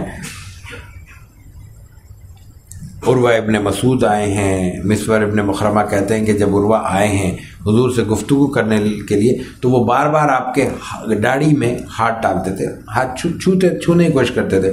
مغیرہ بن شعبہ ان کے سر پہ کھڑے ہوئے تھے تلوار لیے ہوئے، اور سر پہ خود تھا، سر چھپایا ہوا ہے، تلوار ہاتھ میں۔ انہوں نے جیسے وہ ہاتھ آپ کی طرف ہاتھ بڑھاتا داڑھی مبارک کی طرف، تلوار کا نچلا حصے سے اس کو اشارہ کرتے کہ خبردار، تو اپنے ہاتھ کو، گندے ہاتھوں کو حضور کے ریش مبارک سے دور رکھ، کسی مشرک کو زیبا نہیں کہ وہ حضور کو مسخ کرے۔ وہ کہتے کہ یہ کون ہے؟ انہوں نے کہا بتایا یہ مغیرہ ہے۔ کہا اچھا، کسی میں ماضی میں انہوں نے مغیرہ بن شعبہ کی مدد کی تھی تو یاد دلایا کہ اچھا میں نے فلاں موقع پہ تمہاری مدد نہیں کی تھی، لیکن انہوں نے وہ بات جاری رکھی اور رسول اللہ صلی اللہ علیہ وسلم کے چہرے پہ ہاتھ نہیں لگانے دیا۔ اس موقع پر انہوں نے وہ منظر دیکھا تھا جو قریش کو جا کے بیان کیا، جو بتانا مقصود ہے کہ رسول اللہ صلی اللہ علیہ وسلم جب وضو کرتے ہیں، ہاتھ دھوتے ہیں، تو آپ کا استعمال شدہ پانی صحابہ کرام میں نیچے نہیں گرنے پاتا، اور صحابہ کرام اپنے اوپر مل لیتے ہیں، اپنے جسم پہ مل لیتے ہیں۔ تو یہ بات جا کے انہوں نے وہاں پہ جا کے قریش کو بتائی کہ وہاں تو صورتحال بڑی نازک ہے، وہ تو اتنے جانثار ہیں، آپ کا استعمال شدہ وضو کا پانی نیچے نہیں گرنے دے رہے، وہ تمہیں کہاں چھوڑیں گے۔ یہ بظاہر تو حضور کی عقیدت تھی، لیکن اس عقیدت نے بھی وہ یہ سوال پیدا کیا، اور عروہ نے جا کے پھر جو بیان کیا کہ میں نے بڑے بڑے دربار دیکھے ہیں، بڑے بڑے بادشاہوں کے محل دیکھے ہیں اور ان کے ہاں درباری دیکھے ہیں، لیکن یہ کیفیت کہیں نہیں ہے، اتنی عقیدت کسی کو نہیں ملی۔ اسی طرح مختلف لوگ آتے رہے ہیں، اور پھر دوران رسول اللہ صلی اللہ علیہ وسلم نے ایک بار حضرت عثمان کو کہا ہے کہ تم جاؤ، مشورہ ہوا ہے صحابہ کرام سے، اور پھر طے ہوا ہے کہ حضرت عثمان رضی اللہ تعالیٰ عنہ کو بھیجا جائے کہ وہ جا کے قریش کو بتائیں کہ یہ صورتحال ہے۔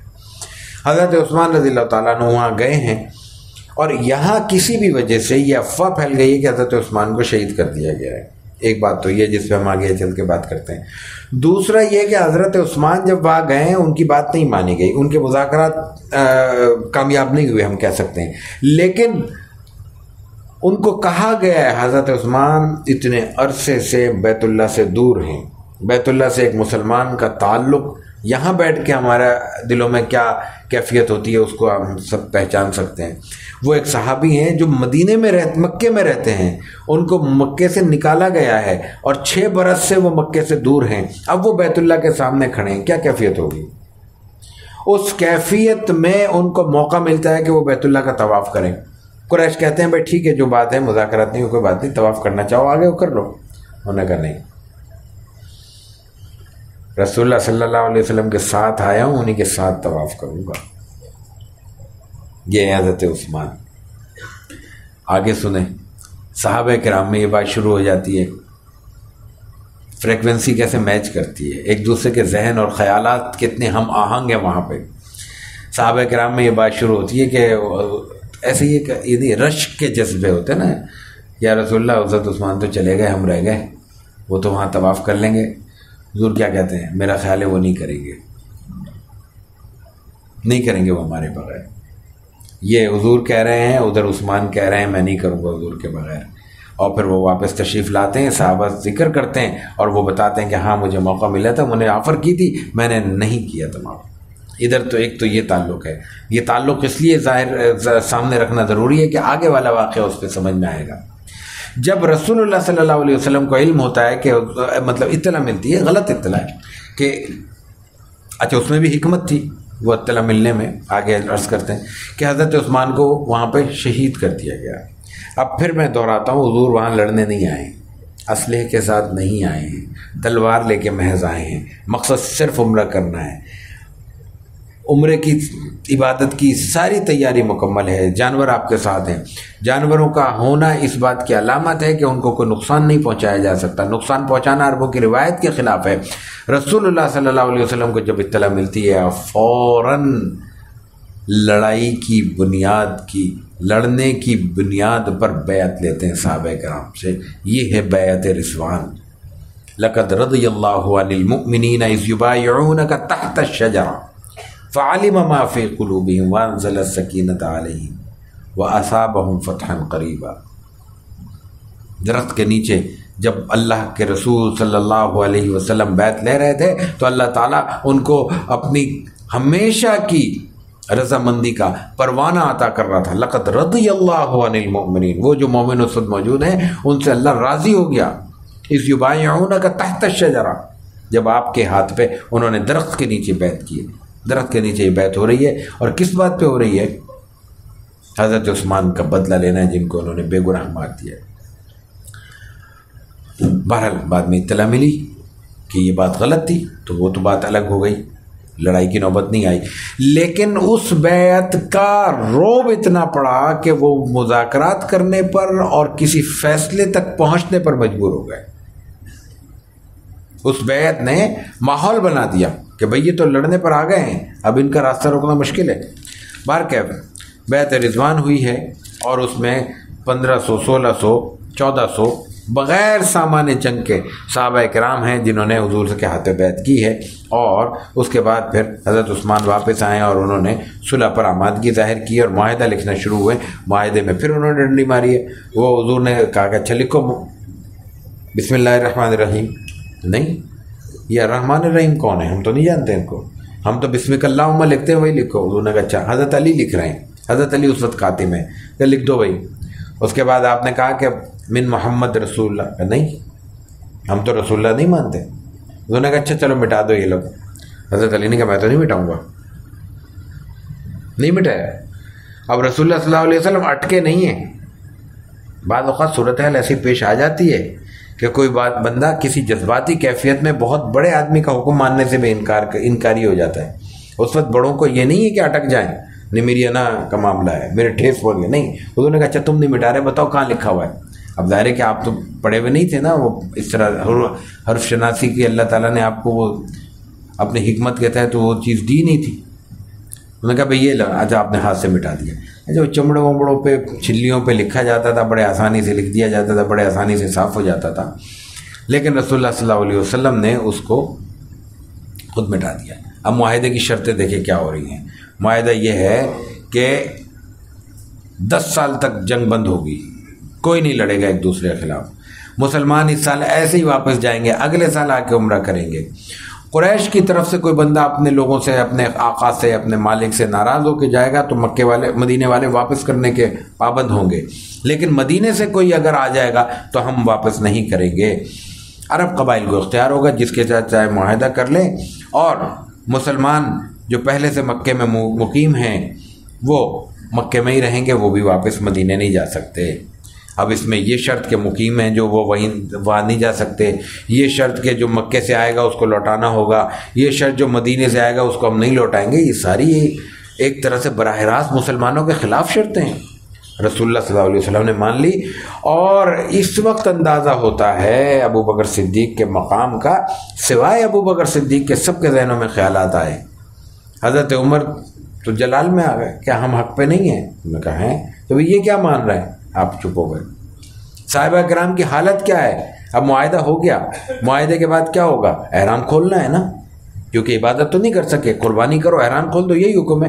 اگر کسی وجہ سے حرم عمرے کا ارادہ کر لیا، احرام باندھ لیا، حج کا ارادہ کر لیا، احرام باندھ لیا اور حرم نہیں پہنچ سکے کسی بھی مجبوری کے تحت، تو حکم یہی ہے کہ جانور قربان کریں، بال کٹوائیں، احرام کھول دیں، اگلے سال آ کے یہ جب موقع ہو آ کے وہ عبادت ادا کر لیں، عمرہ ہے، حج ہے۔ اب یہ کرنا ہے۔ ایک شخص نے احرام نہیں کھولا حضور کے کہنے کے باوجود، ہر جگہ یہ سمجھنا کسی بڑے آدمی کا کہ میری بات نہیں مانی گئی تو توہین ہو گئی، یہ غلط ہے۔ بہت سے مرحلے ایسے جذباتی ہو جاتے ہیں کہ انسان شاک میں چلا جاتا ہے، اور اس سے نکالنے کے لیے پھر تدبیر کرنی پڑتی ہے، یہ قیادت کی ذمہ داری ہوتی ہے۔ رسول اللہ صلی اللہ علیہ وسلم کو بھی ظاہر ہے کہ احساس تو ہوا نا کہ یہ میری بات نہیں مان رہے۔ حضرت رسول اللہ صلی اللہ علیہ وسلم اس کیفیت میں ہیں، حضرت کسی نے مانی نہیں بات، آپ اس کیفیت میں، حضرت ام سلمہ آپ کے ساتھ ہیں، اب ایک خاتون ہیں، ان کی ذہانت دیکھیے۔ ہم لوگوں کا بھی عجیب معاملہ ہے، ماننے پہ آتے ہیں تو ہر بات مانتے چلے جاتے ہیں، نہیں ماننے پہ آتے تو کہتے ہیں کہ عورتوں کی کوئی بات ہی نہیں ماننی۔ حضرت ام سلمہ خاتون ہے، زوجہ محترمہ ہے، انہوں نے یہ جب صورتحال دیکھی تو وہ مشورہ دیا ہے جو مردوں کے دینے کا تھا، لیکن عقل، فہم، شعور یہ اللہ کی دین ہے، اس میں مرد عورت کی کوئی تقسیم اللہ نے نہیں رکھی۔ یہ تصور کرنا کوئی اسلامی تصور نہیں ہے کہ مرد ذہین ہے اور عورتیں ذہین نہیں ہیں، بالکل بیکار بات ہے۔ رسول اللہ صلی اللہ علیہ وسلم کو حضرت ام سلمہ نے کہا کہ آپ کچھ زبان سے مت کہیں، یہ سب آپ کے جانثار ہیں۔ ابھی تھوڑی دیر پہلے تو آپ کے ساتھ ان کا عمل یہ تھا کہ آپ کا استعمال شدہ پانی نیچے نہیں گرنے دے رہے تھے، یہ وہی ہیں، یہ ایک جھٹکا ہے، شاک میں ہیں۔ آپ خود جائیں اور اپنے عمرے کے جو عمرے سے باہر، احرام سے باہر آنے کے جو احکام ہیں وہ آپ عمل کر دیں، اور کسی کو بلائیں اور جانور ذبح کریں اور بال مڈوا دیں۔ جب رسول اللہ صلی اللہ علیہ وسلم نے یہ کیا، صحابہ کرام کہتے ہیں کہ ایک دوسرے پر سبقت لے جانے کے لیے ٹوٹ پڑے کہ ہم پہلے یہ عبادت کریں، حضور کی سنت وہ پہلے عمل پیرا ہوں۔ تو بہرکیف رسول اللہ صلی اللہ علیہ وسلم نے اس وقت بال منڈوائے اور اس سے باہر آ گئے ہیں، لیکن اس معاہدے سے بنیادی طور پر ہمیں کیا ملا؟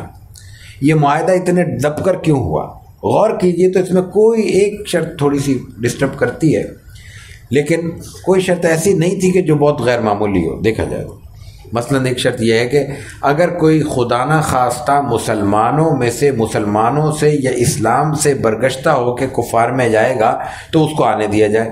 تو جو ہماری صف چھوڑ گئے ہمیں اس کی ضرورت کیا ہے؟ ہمیں کیا کریں گے؟ ہم ایک بندہ ہم سے علیحدہ ہو گیا، جائے جہاں مرضی جائے، ہمیں تو کوئی مسئلہ نہیں ہے۔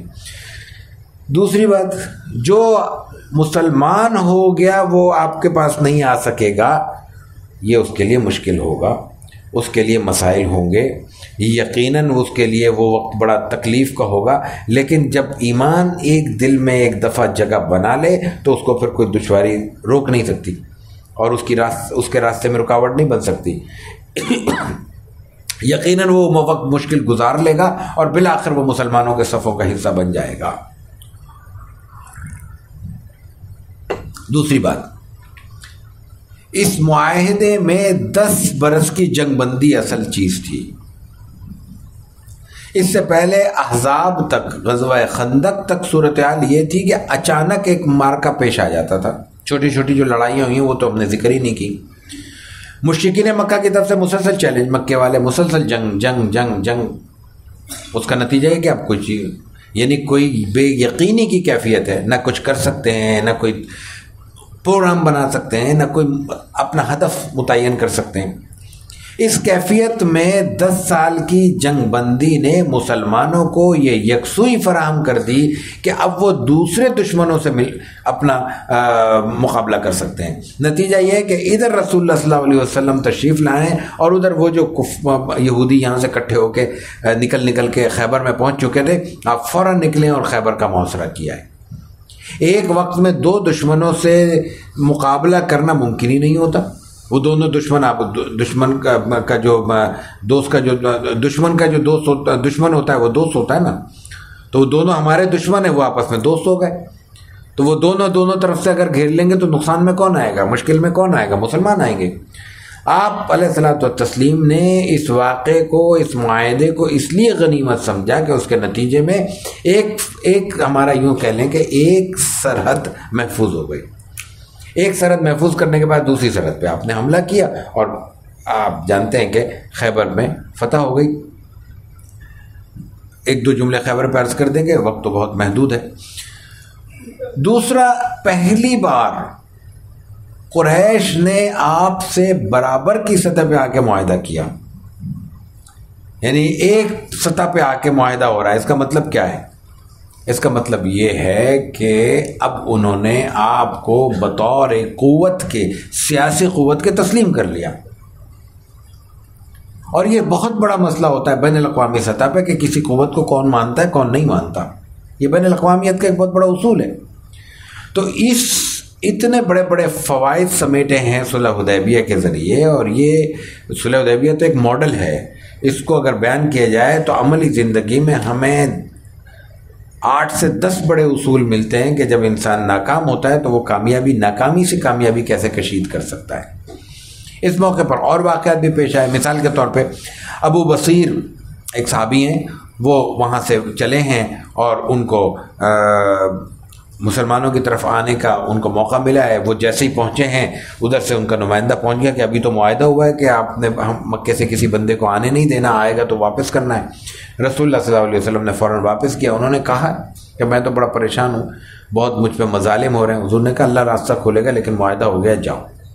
حالانکہ ابھی معاہدے میں دستخط نہیں ہوئے، دستخط سے پہلے یہ معاملہ پیش آ گیا۔ وہ پھر بھاگے، اور کچھ ان کے ساتھ اور صحابی ملے ہیں، اور پھر وہ آگے کچھ وقفے کے بعد، اور انہوں نے مکے اور مدینے کے درمیان ایک جگہ پڑاؤ ڈال لیا، اور انہوں نے وہاں جو بھی مکے والے جاتے تھے ان کو لوٹنا اور مارنا شروع کر دیا۔ بالآخر یہ ہوا کہ انہوں نے ہاتھ جوڑ کے حضور سے کہا اپنا بندہ واپس لے لیں، ہمارے قابو میں نہیں آ رہا، اور ان کو آپ رکھ لیں، ہم اجازت دیتے ہیں، یہ معاہدے کی خلاف ورزی نہیں سمجھی جائے گی۔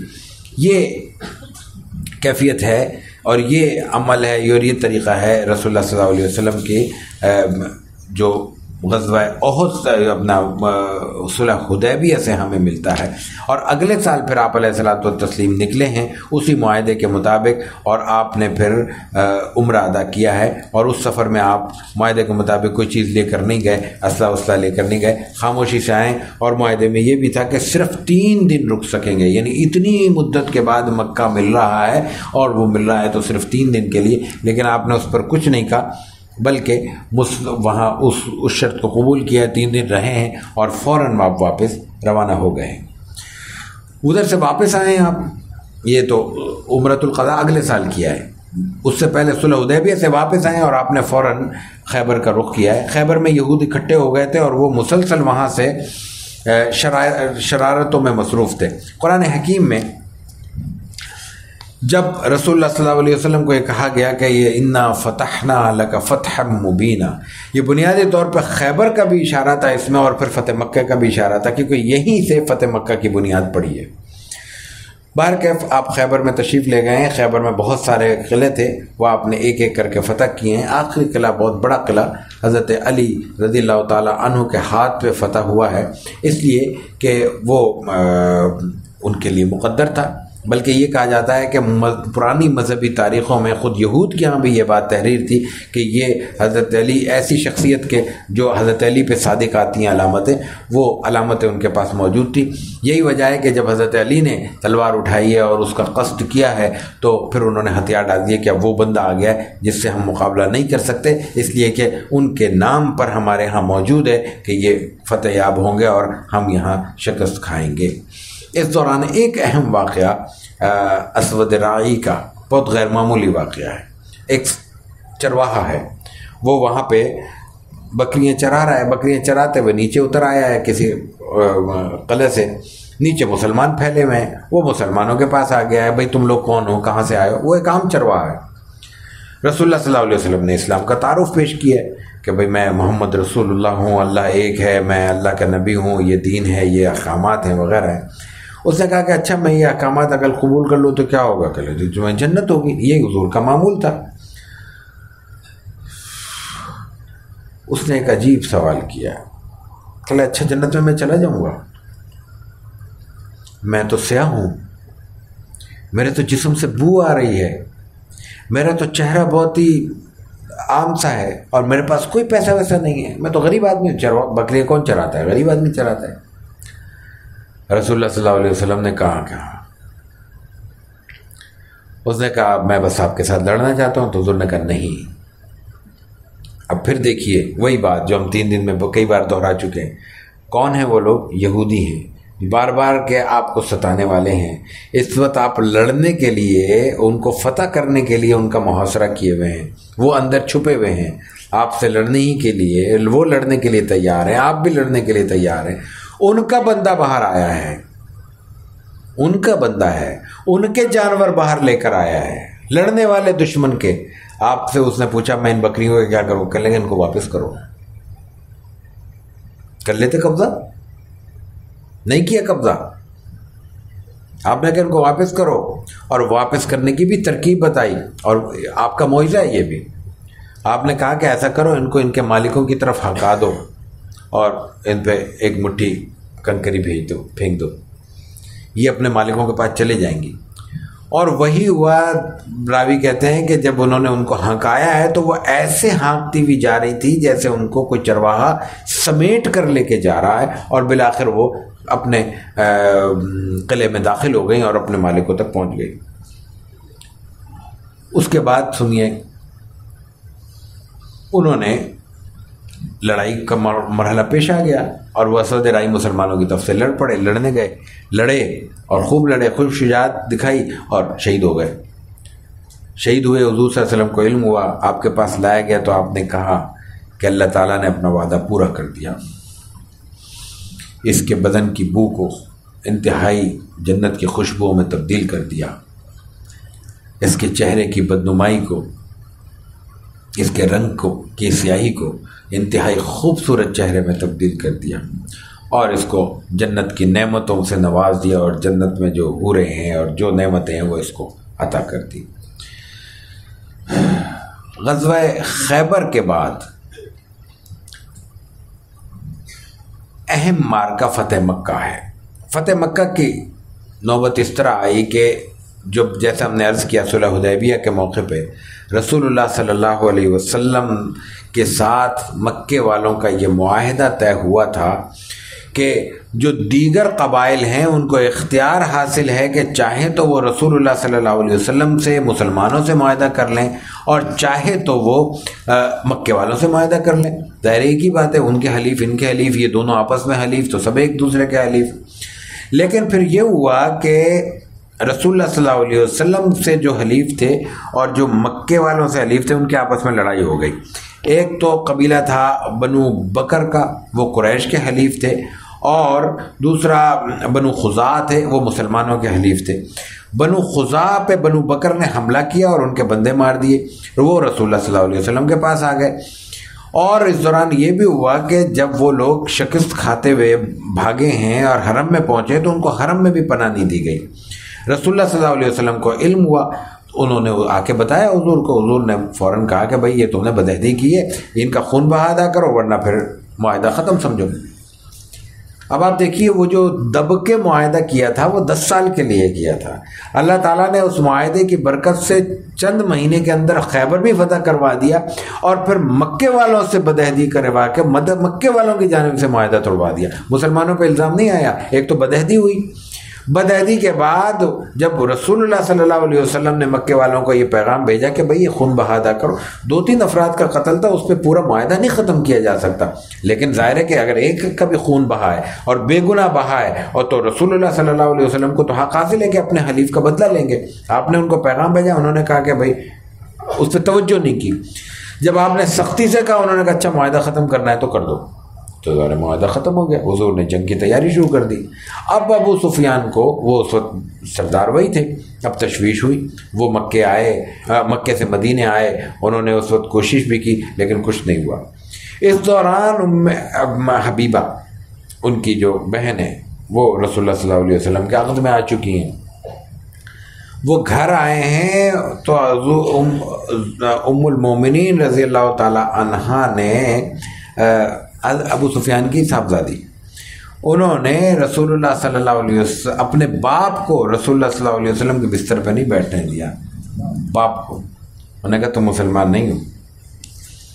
اس دوران حضرت عباس نے بھی ہجرت کی اور مسلمانوں کے ساتھ شریک ہو گئے ہیں. اور پھر جب لشکر قریب پہنچا ہے تو حضرت عباس بھی اس میں شامل ہیں، اور وہ بھی اللہ کی ٹائمنگ ہے، اللہ تعالیٰ کی. حضرت عباس کا اس وقت لشکر میں آنا ہی فتح مکہ کی بنیاد بنا ہے دیکھا جائے تو، کیونکہ حضرت عباس سردار ہیں، اور سردار کا ایک مزاج ہوتا ہے نا، ایک شعبے کے لوگ دوسرے شعبے سے ایک انسیت محسوس کرتے ہیں، ان کے قریب ہوتے ہیں. حضرت عباس بھی سردار ہیں، ابو سفیان بھی سردار ہیں. جب یہ مکے کے قریب پہنچ گئے تو رسول اللہ صلی اللہ علیہ وسلم نے ان لشکروں کو، تمام لوگوں کو، 10 سے 12 ہزار کا لشکر ہے، 10-12 ہزار آدمی کہیں بیٹھے ہیں تو ظاہر ہے کہ جگہ ہوتی ہے، ایک مجمع ہوتا ہے. آپ نے کہا کہ رات کا وقت ہوا تو ہم نے پہلے عرض کیا تھا پہلے دن بھی کہ اس وقت سفر میں آگ اہتمام سے جلانے کی کچھ وجوہات ہوتی تھی. ایک تو جانوروں سے، جنگلی جو حشرات الارض ہیں اس سے محفوظ ہوتا تھا آدمی، دوسرا روشنی ہو جاتی تھی، تیسرا پکانے کا بھی معاملہ تھا. کھانا پکانا بھی تو ہے، ظاہر ہے کہ رات گزاریں گے تو کچھ کھائیں گے، کھانے کے لیے چولہے چلیں گے، چولہوں کی آگ ہوتی ہے تو وہ لکڑی کی آگ ہوتی تھی. تو اس وقت رسول اللہ صلی اللہ علیہ وسلم نے سب کو اہتمام سے کہا کہ کھلے ہو جاؤ اور ہر آدمی آگ جلائے تاکہ دور سے لگے کہ کوئی بہت بڑا لشکر آ گیا ہے. ابو سفیان کو اندازہ ہوا، وہ باہر نکلے کہ پتہ نہیں کون لوگ ہیں. ان کو اندازہ ہی نہیں تھا کہ حضور مسلمان اتنی تیزی سے آ سکتے ہیں، ابھی تو معاہدہ ختم ہوا ہے اور اتنا بڑا لشکر لے کے آ سکتے ہیں. بہرحال وہ جب آگے بڑھے تو حضرت عباس نے دیکھ لیا، عباس سے ان سے بات چیت ہوئی، انہوں نے کہا کون ہے؟ یہ محمد ہیں. اچھا اتنا بڑا لشکر؟ ہاں آج مقابلے کی مت سوچو اور فوراً میرے ساتھ چلو، اب کوئی گنجائش نہیں ہے، میں تمہیں بٹھاتا ہوں اور امان دیتا ہوں اور میرے ساتھ چلو، حضور کے پاس چلے جاؤ، اور کوئی راستہ نہیں ہے، پناہ مانگ لو، معافی مانگ لو. وہ چلے ہیں رسول اللہ صلی اللہ علیہ وسلم کے پاس، لے کے آئے ہیں. حضرت عمر موجود ہیں، انہوں نے کہا میں گردن اڑا دیتا ہوں. حضرت عباس نے کہا میں نے پناہ دے دی. یہ ایک اور اہم مسئلہ ہے. مسلمانوں کے ہاں حکمران اپنے اختیار رکھتے ہیں، لیکن کوئی اسلام ریاست میں ایک شخص اگر کسی کو پناہ دے دے تو حکومت بھی اس کا کچھ نہیں بگاڑ سکتی. رسول اللہ صلی اللہ علیہ وسلم پناہ کے حق میں نہیں ہے. حضرت عمر تو سوال ہی پیدا نہیں ہوتا، لیکن حضرت عباس نے پناہ دے دی ہے تو ابو سفیان ان کے ساتھ کھڑے ہوئے، اور ابو سفیان ظاہر ہے کہ سردار ہیں. بہرحال رسول اللہ صلی اللہ علیہ وسلم نے ان کو کہا کہ کیا تمہیں ابھی بھی اندازہ نہیں ہوا کہ کیا صورتحال ہے؟ انہوں نے کہا کہ نہیں، اندازہ ہو گیا ہے. تو اس وقت رسول اللہ صلی اللہ علیہ وسلم کو حضرت عباس نے کہا ہے کہ ان کو کچھ اعزاز دے دیں. تو رسول اللہ صلی اللہ علیہ وسلم نے ان کو کہا کہ جو شخص ابو سفیان کے گھر میں داخل ہو جائے گا اس کو امن ہے. اور پھر دوسرے سرداروں کے بھی آپ نے نام لیا، اور آخر میں آپ نے اعلان کیا کہ جو اپنے گھر کے دروازے بند کر لے گا اس کو بھی امن ہے. یہاں بنیادی طور پہ دو باتیں بالکل الگ الگ تھیں. ایک تو تھا ابو سفیان اور دوسرے سرداروں کو اعزاز دینا، وہ آپ نے دے دیا. لیکن اصل چیز یہ تھی کہ لوگوں کو یہ پیغام دینا کہ ہم لڑنے نہیں آئے، لڑنے کا کوئی فائدہ نہیں ہے، اور ہم ہر ایک کو مارنا بھی نہیں چاہتے. اپنے گھر میں بیٹھ جاؤ، تمہارے گھر کے دروازے بند ہونے کا مطلب یہ ہوگا کہ تم ہم سے لڑنا نہیں چاہتے اور ہم تمہیں کچھ نہیں کہیں گے. باہر کیف ابو سفیان نے اعلان کیا تو اس کی اپنی بیوی اس کے خلاف بول پڑی. ہند ظاہر ہے کہ شوق، وہی شوق والی بات، ایک وہ تو لڑنے کا موقع ہے، باہر نکلے ہیں تو لشکر ملا ہے تو حضرت عباس ملے ہیں. حضرت عباس کے ساتھ غیر ارادی طور پہ حضور کی خدمت میں پہنچ گئے، کلمہ بھی پڑھ لیا ہے، مسلمان بھی ہو گئے، امن بھی لے آئے، امان بھی لے آئے، اپنے گھر کو محفوظ بھی کر لیا. گھر میں تو نہیں پتہ، اور نہ ان کی اہلیہ کو ابھی اندازہ ہے کہ باہر کیا صورتحال ہے. تو انہوں نے کہا کہ جو اپنے گھر کو بند کر لے اس کو امن ہے. تو ان کی بیوی چلائی کہ تیرے گھر میں کتنے لوگ آئیں گے؟ گھر ہے کتنا ہے؟ مکے کی آبادی ہے اور وہ چلائیں کہ وہ دوسرے اپنے قبیلے کے لوگوں کو نام لے کے کہ بھئی یہ پاگل ہو گیا، اس کو قتل کر دو. پھر ابو سفیان نے کہا کہ اپنا گھر کا دروازہ بند کر لو، اس کو بھی امن ہے. بہرکیف رسول اللہ صلی اللہ علیہ وسلم نے بہت احتیاط کے ساتھ حکم دیا حضرت خالد بن ولید کو، دوسرے صحابہ کو، کہ لڑنا نہیں ہے اور لڑنے کا کسی کو مارنا بھی نہیں ہے. آپ علیہ الصلوۃ والتسلیم بہرحال اس وقت آہستگی سے داخل ہوئے ہیں. کچھ لوگ زخمی ہوئے ہیں، ایک دو نے کوئی مزاحمت کی ہے تو وہ زخمی ہوئے ہیں، مارے بھی گئے تو، لیکن کوئی قتل و غارت نہیں ہوئی، مقابلہ نہیں ہوا، لڑائی نہیں ہوئی. آپ بیت اللہ میں داخل ہو گئے ہیں، وہاں کے دروازے کھولے ہوئے ہیں، بتوں کو توڑا ہے آپ نے، اور آپ خود اپنے ہاتھ سے بھی آپ نے بتوں کو مارا ہے. آپ چھڑی لے کر بتوں کی طرف اشارہ کرتے جاتے تھے اور وَقُلْ جَاءَ الْحَقُّ وَزَهَقَ الْبَاطِلُ إِنَّ الْبَاطِلَ كَانَ زَهُوقًا. حق آ گیا اور باطل چلا گیا، اور باطل کو جب مٹنا ہی تھا یہ کہتے جاتے تھے اور ان کو مٹاتے جاتے تھے. اور اس کے بعد عثمان بن طلحہ بھی مسلمان ہوئے ہیں، اور آپ نے عثمان بن طلحہ سے کعبے کی چابی لے کر بیت اللہ کھلوایا ہے اور بیت اللہ میں داخل ہوئے ہیں. اور پھر آپ نے خطبہ بھی دیا ہے اور بیت اللہ کے دروازے پہ کھڑے ہو کے اذان بھی دلوائی ہے.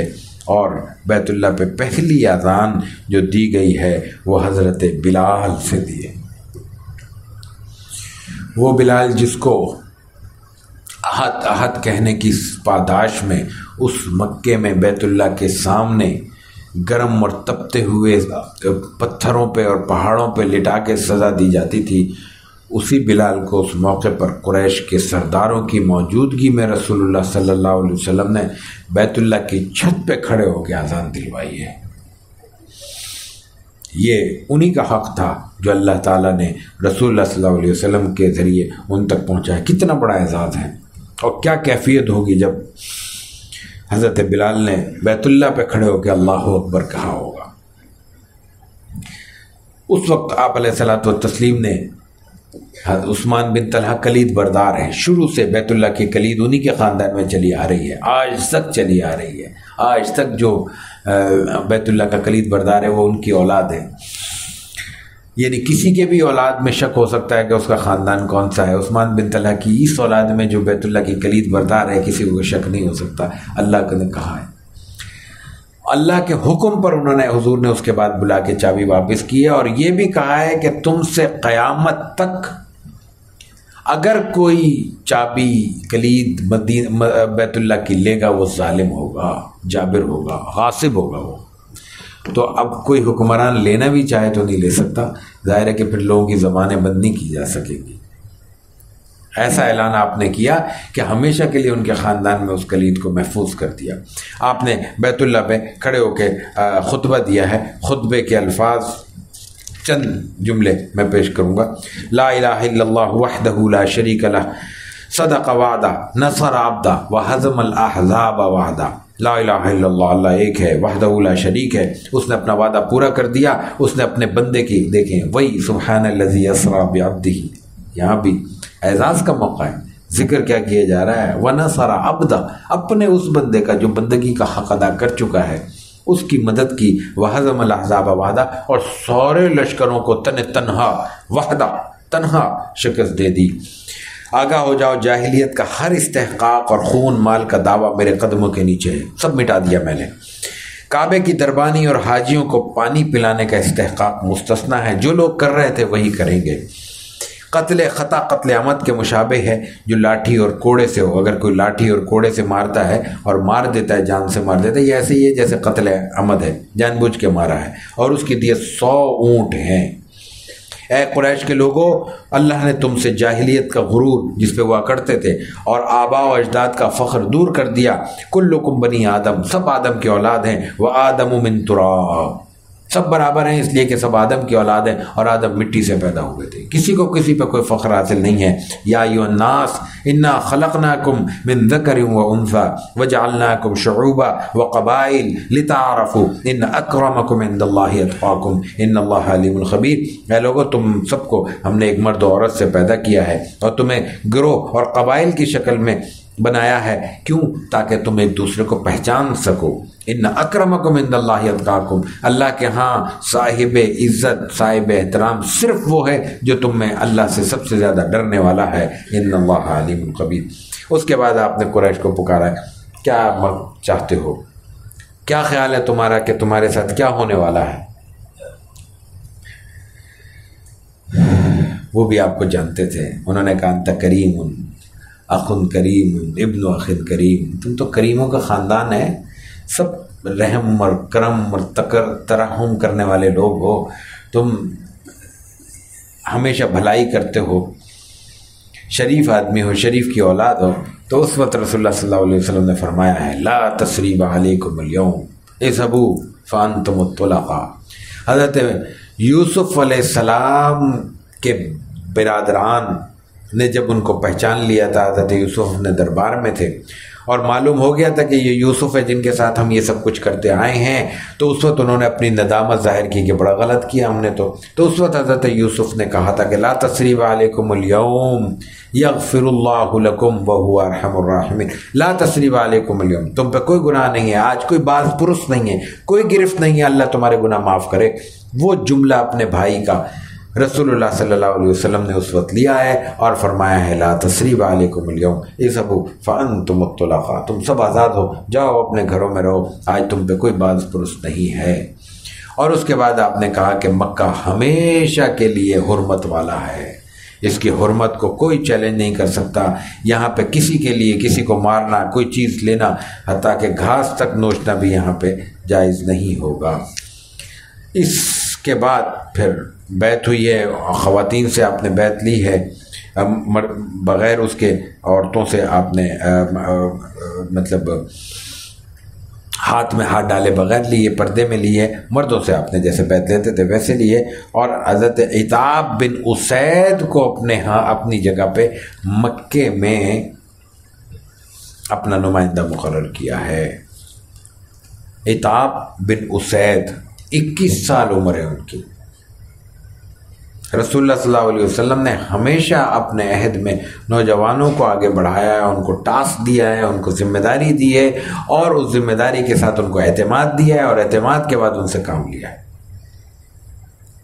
مکے کی حساسیت دیکھیں، اتنے عرصے کے بعد وہ دائرہ اسلام میں آیا ہے، اتنے بڑے بڑے وہاں پہ سردار موجود ہیں، ظاہر ہے ان کی شرارتیں، ان کی سازشیں، سب کچھ، لیکن آپ نے اعتماد کیا ایک نوجوان پہ، اس لیے کہ اس اعتماد کے نتیجے میں ایک تو آپ نے پہلے صلاحیت دیکھی، پھر اعتماد کیا، اور اس اعتماد کا فائدہ یہ ہوا کہ پھر ایک مدت کے لیے مکے کی جانب سے آپ کو اطمینان ہو گیا کہ نوجوان ہیں، اب یہ چلائیں گے، تجربہ بھی حاصل کریں گے، اور خود اس میدان میں جو مشکلات ہیں ان کو خود جھیلیں گے، خود سیکھیں گے، خود آگے بڑھیں گے۔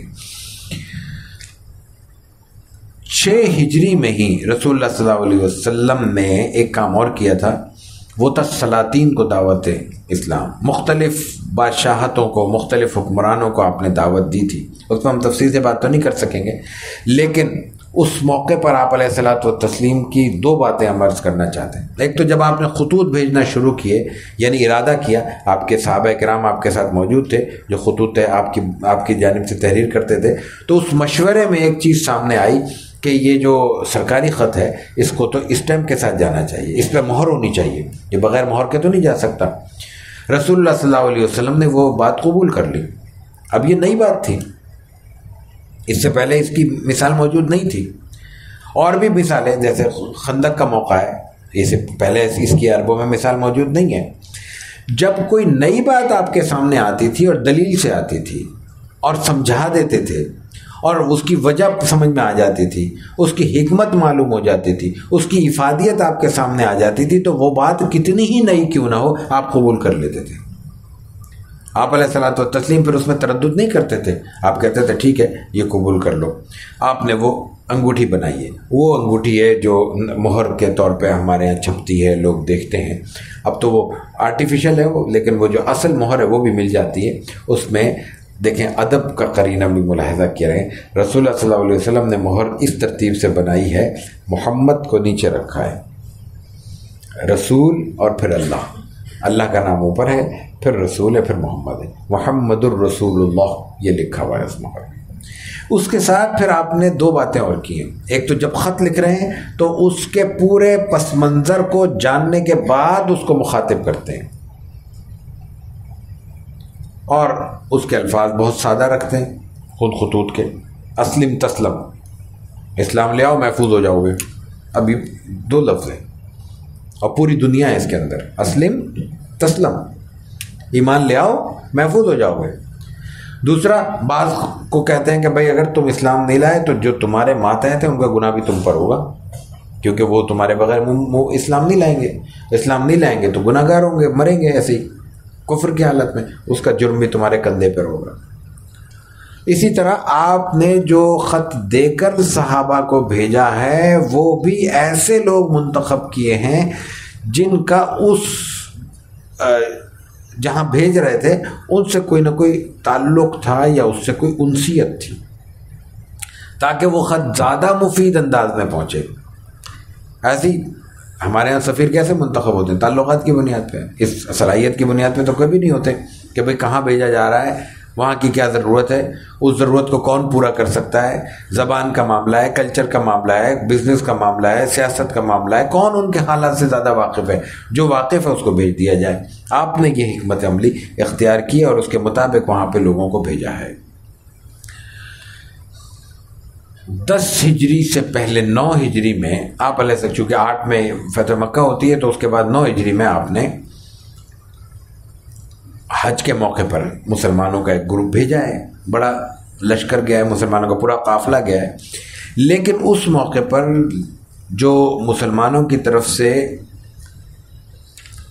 قافلہ گیا ہے اس کی سربراہی آپ علیہ الصلوۃ والتسلیم نے نہیں کی، بلکہ حضرت ابو بکر صدیق نے کی ہے. حضرت ابو بکر صدیق کو اس وقت بھیجنے میں خاص حکمت تھی، وہ تھوڑا سا وضاحت طلب ہے. عربوں کے ہاں ایک نظام تھا، اس کو ہم کہتے ہیں نسی کا. قرآن حکیم نے کہا انما النسیء زیادۃ فی الکفر. نسی کا مطلب یہ تھا کہ ہم نے عرض کیا تھا کل، اس پہ شاید یہ پرسوں کیا تھا، کہ عربوں کا بہت بڑا تہذیبی، ثقافتی اور تجارتی ورثہ ان کے میلوں میں منحصر تھا. مختلف میلے لگایا کرتے تھے. وہ جو میلے تھے وہ بنیادی طور پہ ان کے اقتصادیات کا بہت بڑا حصہ تھا اس سے وابستہ. اس لیے ان کو انہوں نے متعین کرنے کے لیے ان کی تاریخوں ایک خاص ترتیب سے مقرر کر دی تھی. اس کے ساتھ ساتھ ہم نے دوسری بات عرض کی تھی کہ ان کے یہاں 4 مہینے حرمت کے تھے. اشہر حرم قرآن نے کہا ہے، اسلام نے اس کو مانا، تسلیم کیا. اس میں وہ تجارت کیا کرتے تھے اور کوشش کرتے تھے کہ لڑائی نہ ہو تاکہ محفوظ طریقے سے محفوظ راستوں سے آنا جانا ہوتا رہے. لیکن کبھی ان کے جو بالادست قبیلے تھے وہ کوشش کرتے تھے کہ ان کو لڑائی پیش آ جاتی تھی. تو ان دونوں مواقع پہ میلوں کو بھی منظم کرنے کے لیے اور ان کے لیے بھی انہوں نے یہ راستہ اختیار کیا کہ مہینوں کو ترتیب آگے پیچھے کرنی شروع کر دی. اور اس ترتیب میں وہ ان کا قبیلہ بعض قبائل اعلان کر دیتے تھے بھئی اب یہ جو محرم ہے، یہ محرم نہیں ہے، اس کو ہم نے آگے کر دیا، ابھی سفر چل رہا ہے بالفرض، مثال کے طور پہ. اس میں مہینوں کی ترتیب ساری ڈسٹرب ہو گئی. تو جس وقت یہ 9 ہجری میں حج کا موقع پیش آیا، اس وقت ذی الحج اپنے مقام پہ نہیں تھا. حج تو ہو رہا ہے یا نہیں؟ حج ذی الحج نہیں ہے. تو رسول اللہ صلی اللہ علیہ وسلم نے چونکہ حج کا موقع نہیں ہے، آپ اصل مہینہ نہیں ہے، آپ خود تشریف نہیں لے گئے. اور چونکہ بہرحال حج ہو رہا ہے اور آپ نے ڈسٹرب نہیں کرنا، بہت ساری چیزیں آپ نے عربوں کی اسی طرح رکھی کہ اپنی ترتیب سے وہ صحیح ہو جائیں، الگ سے کرنے کی ضرورت نہیں ہے، اس سے تشویش پیدا ہوگی. آپ نے حضرت ابوبکر صدیق کو بھیج دیا. اس کے بعد پھر پیچھے سے سورہ برات کی کچھ احکامات نازل ہوئے، وہ بیان کرنا ضروری تھا. پھر حضرت علی کو پیچھے بھیجا. حضرت ابوبکر صدیق نے جب دیکھا کہ حضرت علی آ گئے تو انہوں نے کہا کہ اگر آپ امیر حج کے طور پر آئے تو آپ قیادت سنبھال لیں. حضرت علی نے کہا نہیں، امیر حج آپ ہیں، حضور نے بنایا آپ کو، مجھے صرف یہ پیغام دیا ہے کہ یہ اللہ کے احکامات آئے ہیں، یہ احکامات لوگوں کو سنا دوں حضور اکرم صلی اللہ علیہ وسلم کی نیابت کرتے ہوئے، آپ کے گھر کے فرد کی حیثیت سے. حضرت علی نے سنا دی، یہ حج ہو گیا. اگلے سال پھر آپ حج کے لیے نکلے ہیں اور اس کی بڑی تفصیلات ہیں. اس حج میں آپ نے قدم قدم پر خطبے دیے ہیں. اس لیے کہ یہ حج ہے. حج کب ہوتا ہے؟ ذوالحج میں. اس کے بعد کیا ہے؟ محرم، صفر، ربیع الاول. ربیع الاول میں آپ دنیا سے رخصت ہو رہے ہیں. آپ کو علم بھی ہے کہ وقت کم ہے، تو آپ بار بار لوگوں کو یہ تلقین کر رہے ہیں کہ مجھ سے پوچھ لو، مجھ سے پوچھ لو، مجھ سے جان لو، کہیں ایسا نہ ہو پھر آئندہ موقع نہ ملے. تو اس موقع پہ آپ نے پھر مختلف نوعیتوں کے خطبے دیے ہیں. اس میں بہت ساری تفصیلات ہیں، بڑی بڑی کتابیں صرف ایک حج کے موقع پر لکھی گئی ہیں، لیکن ہم صرف 2-3 خطبوں کی مختصر ترین جملے پیش کرنا چاہیں گے کہ وہ ہمارے لیے بہت اہم ہیں. آپ علیہ الصلوۃ والتسلیم مختلف مواقع پر نکلتے ہوئے چلتے ہوئے حرم پہنچے، عمرہ کیا ہے، پھر آپ نے 8 تاریخ کو دوبارہ احرام باندھا ہے. اکثر روایت کے مطابق بعض روایتوں میں آتا ہے کہ آپ نے قران کیا ہے تو آپ نے احرام نہیں کھولا تھا. بلکہ پھر آپ نے بیت اللہ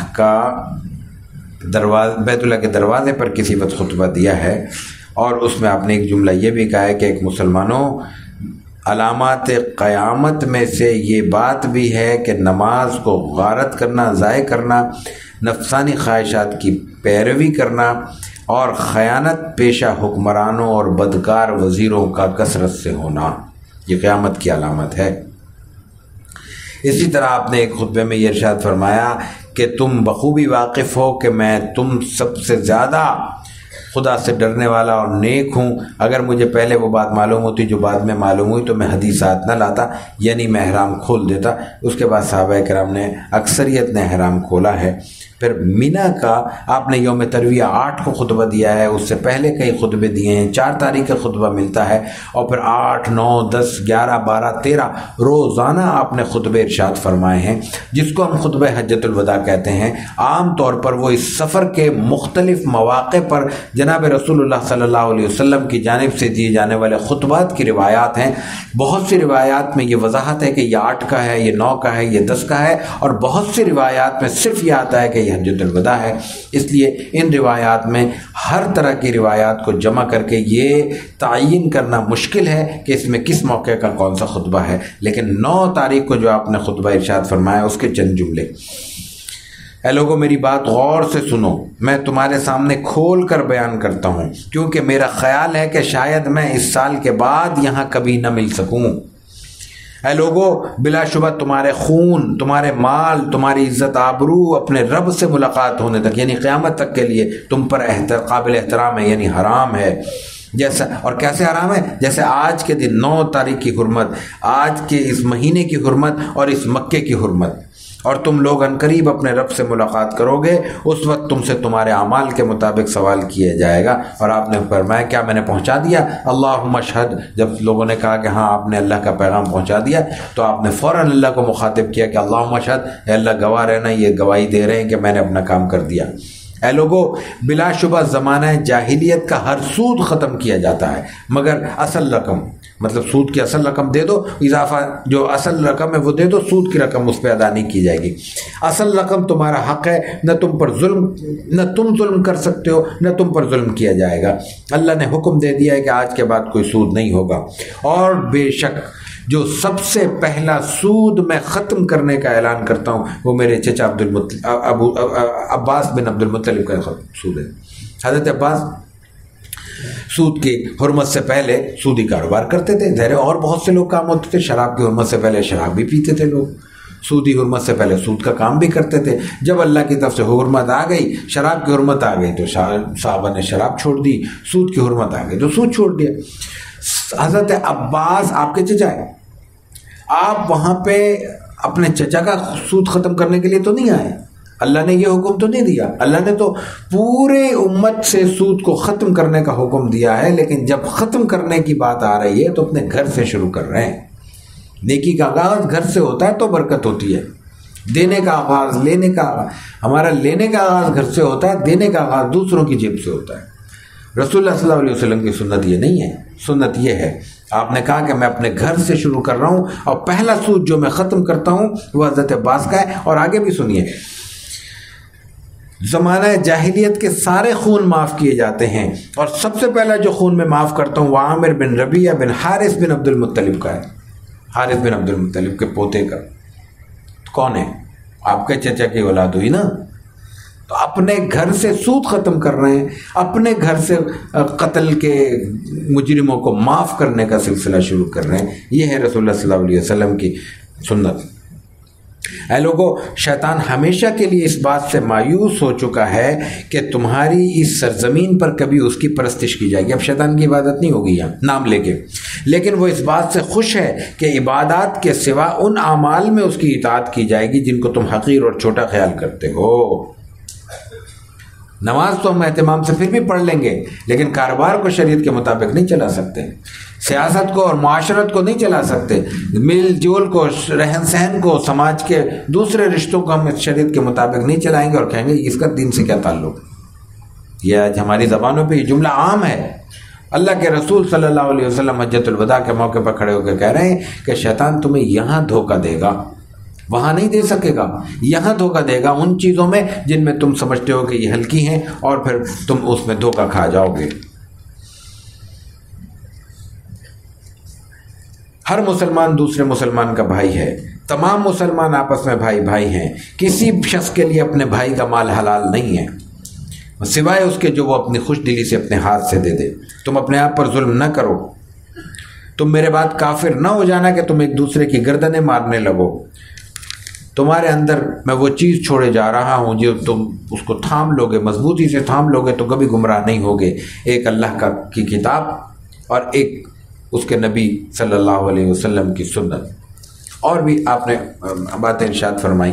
اس کے بعد آپ واپس تشریف لے آئے۔ تشریف لانے کے بعد مکہ مکرمہ سے مدینہ منورہ آنے کے بعد آپ کی طبیعت ناساز ہونا شروع ہوئی اور آپ کو بخار ہوا۔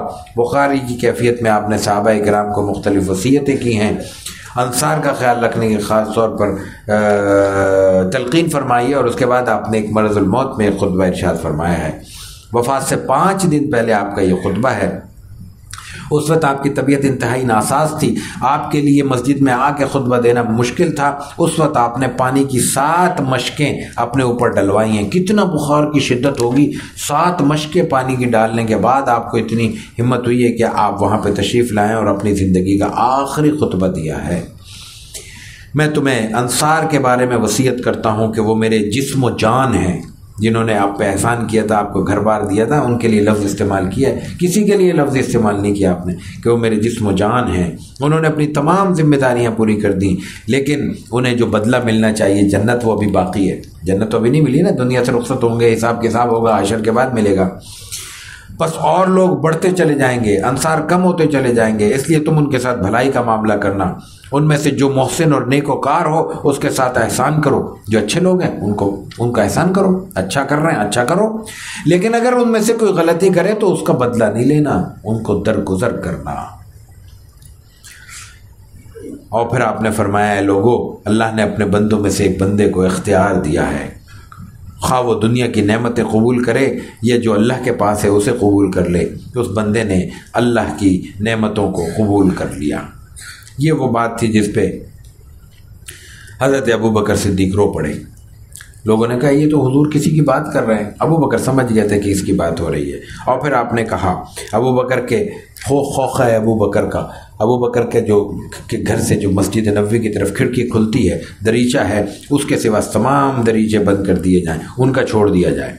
جان و مال، محبت، رفاقت کے اعتبار سے مجھ پہ سب سے زیادہ احسان کرنے والا ابو بکر ہے۔ ابو بکر سے بڑھ کر میرا کوئی محسن نہیں، جس نے میرے ساتھ احسان کیا میں نے اس کا بدلہ دے دیا، سوائے ابو بکر کے کہ اس کا صلہ قیامت کے روز اللہ میری طرف سے دے گا۔ میں اپنے پروردگار کے سوا کسی کو دوست بناتا تو ابو بکر کو بناتا، لیکن دوستی کے لیے اسلام کا رشتہ کافی ہے جو ہمارے درمیان موجود ہے۔ اس کے بعد پھر آپ علیہ الصلوۃ والتسلیم نے کچھ باتیں اور کی ہیں اور تلقین کی ہے۔ اسی دوران ایک خطبے کی روایت اور ملتی ہے، وہ بہت اہم ہے۔ آپ نے کھڑے ہو کے کہا ہے، اکٹھے ہوئے ہیں آپ صحابہ کرام، حضرت فضل، آپ کے فضل بن عباس، حضرت عباس کے صاحبزادے، آپ کے چچا زاد، انہوں نے حضور نے ان کو دیکھا ہے تو ان کو کہا ہے کہ میرا ہاتھ پکڑو، مسجد میں لے کے جاؤ، اور پھر آپ نے وہاں خطبہ دیا ہے اور کہا ہے کہ اگر کسی نے میرا حق، کسی کو پر میرا کوئی حق ہے تو وہ مجھے بتا دے، میں ادا کرنا چاہتا ہوں۔ کوئی بدلہ لینا ہے بدلہ لے لے، کوئی پیسے ہیں تو پیسے لے لے۔ آپ نے بار بار یہ خطبہ دیا ہے، یہ کہا ہے کہ میں دوبارہ دہراؤں گا، پھر دہراؤں گا۔ اس کے بعد کسی نے کہا ہے 2 درہم 3 درہم، چھوٹی چھوٹی رقم تھی 1 2۔ انہوں نے کہا کہ میں تمہیں یہ نہیں کہتا کہ تم غلط کہہ رہے ہو، لیکن ذرا یاد دلا دو۔ انہوں نے کہا فلاں، اب آپ سنیے حضور پہ قرضہ بھی ہے تو کس بات پر ہے؟ کہ آپ مسجد میں کھڑے تھے، کوئی شخص سائل آیا، اس نے کچھ آپ سے مانگا، آپ کی جیب میں کچھ نہیں تھا، آپ نے مجھے کہا کہ کچھ ہیں پیسے، اس کو دے دو۔ حضور نے کہا ہاں ٹھیک ہے۔ آپ نے حضرت بلال کو کہہ کے وہ ادائیگی کروا دی، اور پھر حضرت ابوبکر صدیق کو آپ نے ایک نماز میں اشارہ کیا ہے کہ وہ آپ کی نماز، آپ کی جگہ نماز کی امامت کرائیں۔ اسی طرح ایک وقت پھر یہ ہوا ہے کہ آپ علیہ الصلوۃ والتسلیم نے جھانک کے دیکھا ہے اور آپ مسجد میں آ گئے ہیں، ابوبکر صدیق کی امامت کرا چکے ہیں، تو رسول اللہ صلی اللہ علیہ وسلم کو دیکھ کے حضور وہ پیچھے ہٹنے لگے ہیں۔ حضور نے ان کو اشارہ کیا ہے کہ تم آگے بڑھو۔ حضور بیٹھے ہیں، ابوبکر صدیق کھڑے ہوئے ہیں، لیکن حضرت ابوبکر صدیق آپ کے برابر میں آ گئے، تو پھر امامت حضور کرا رہے تھے اور لوگوں کو حضرت ابوبکر پڑھا رہے تھے، یعنی آواز سے اور اشارے سے وہ لوگوں کو بتا رہے تھے کہ رکوع اور سجدہ کرو۔ اور اسی موقع پر پھر آپ نے ابوبکر صدیق کی نماز کی امامت کے بعد ایک چھوٹا سا خطبہ دیا ہے، وہ بھی دیکھیے، الفاظ دیکھیے۔ لوگوں، آگ بھڑکا دی گئی ہے، فتنے اندھیری رات کے ٹکڑوں کی طرح چلے آ رہے ہیں، ہم پریشان ہوتے ہیں، فتنے آ رہے ہیں۔ حضور نے پھر پیشن گوئی کی ہے، ایسے 1450 برس پہلے فتنے آتے رہیں گے، پریشانی کی کیا بات ہے؟ پریشانی کی بات یہ ہے کہ ان فتنوں میں ہمارا راستہ تبدیل ہو جائے۔ پریشانی کی بات یہ ہوگی کہ ان فتنوں میں ہمارا ساتھ اللہ سے ٹوٹ جائے، خدا نخواستہ۔ اگر اللہ کا ساتھ ہمیں میسر رہے، اگر اس میں ہمیں ہدایت میسر رہے، اگر اس میں ہمیں راستے کا علم رہے، تو وہ فتنے پھر ہمارے لیے، ہمارے جذبات کو مہمیز دینے کا کام دیں گے، ہمارے لیے تشویش کا باعث نہیں ہوں گے۔ اندھیری رات کے ٹکڑوں کی طرف فتنے چلے آ رہے ہیں، میری طرف کسی چیز کی نسبت نہ کی جائے، میں نے فقط وہی حلال کیا ہے جو قرآن نے حلال کیا ہے، وہی حرام کیا ہے جو قرآن نے حرام کیا ہے۔ اور آگے سنیے، اے فاطمہ بنت رسول اللہ، اے صفیہ امت محمد، اللہ کے پاس بھیجنے کے لیے اپنا عمل تیار کر لو، میں اللہ کے ہاں تمہارے کسی کام نہ آ سکوں گا۔ اپنی بیٹی کا اور اپنی پھپھی کا نام لے کے رسول اللہ صلی اللہ علیہ وسلم نے کہا ہے۔ اس کے بعد پیر کے دن رسول اللہ صلی اللہ علیہ وسلم کی طبیعت مزید ناساز ہوئی ہے، حضرت فاطمہ آپ کے پاس آئی ہیں، حضور نے کچھ کان میں کہا ہے، وہ ایک بار روئی ہیں، پھر ہنسی ہیں۔ رونا بعد میں پوچھا تو رونا اس بات پہ تھا کہ حضور نے کہا کہ اب وقت پورا ہو گیا ہے میرا، ظاہر بیٹی تھی، لیکن اس سے اہم بات دیکھیے، ایک تعلق کبھی ظاہر ہوتا ہے، حضور کا حوصلہ بھی پتہ چلتا ہے۔ کوئی باپ اپنی بیٹی کو کیسے کہے گا کہ تمہارا وقت بھی قریب ہے؟ آپ نے حضرت فاطمہ کو، جس پہ وہ ہنسی ہیں، یہ کہا ہے کہ خاندان میں سب سے پہلے تم مجھ سے ملو گی، یہ رسول اللہ صلی اللہ علیہ وسلم نے کہا ہے۔ اس وقت آپ نے غلام آزاد کیا ہے، صدقہ دیا ہے، اور اس کے بعد آپ نے مسواک کی ہے، اور امت کو یاد کرتے ہوئے خواتین کے لیے اور غلاموں کے لیے، ماتحتوں کے لیے تلقین کرتے ہوئے آپ دنیا سے رخصت ہو گئے ہیں۔ پیر کے دن یہ واقعہ ہے۔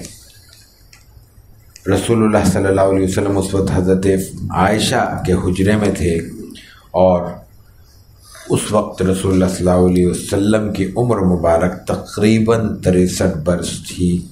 حضرت رسول اللہ صلی اللہ علیہ وسلم کی وفات ظاہر ہے کہ کوئی ایسی چیز نہیں تھی کہ صحابہ کرام کے لیے فوری طور پر قابل قبول ہو، لیکن اس وقت بھی حضرت ابوبکر صدیق آئے ہیں، اور انہوں نے اس وقت قرآن کریم کی کچھ آیات کی تلاوت کی ہے اور لوگوں کو حوصلہ دیا ہے۔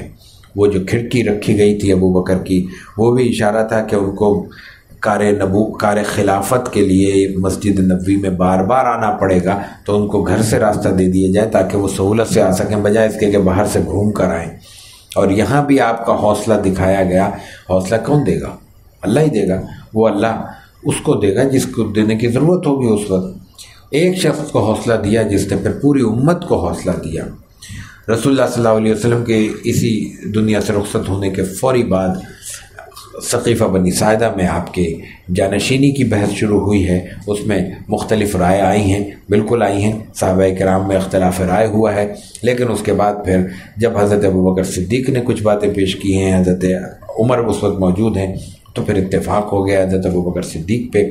چند صحابہ نے تھوڑا بعد میں بیعت کی ہے اور اکثریت نے اسی وقت بیعت کر لی، لیکن اسی وقت بیعت مکمل نہیں ہوئی، بیعت ہونے میں وقت لگا ہے۔ آپ علیہ الصلوۃ والتسلیم نے آج خود بتا دیا تھا کہ میرے رخصت ہونے کے بعد کیا ہوگا۔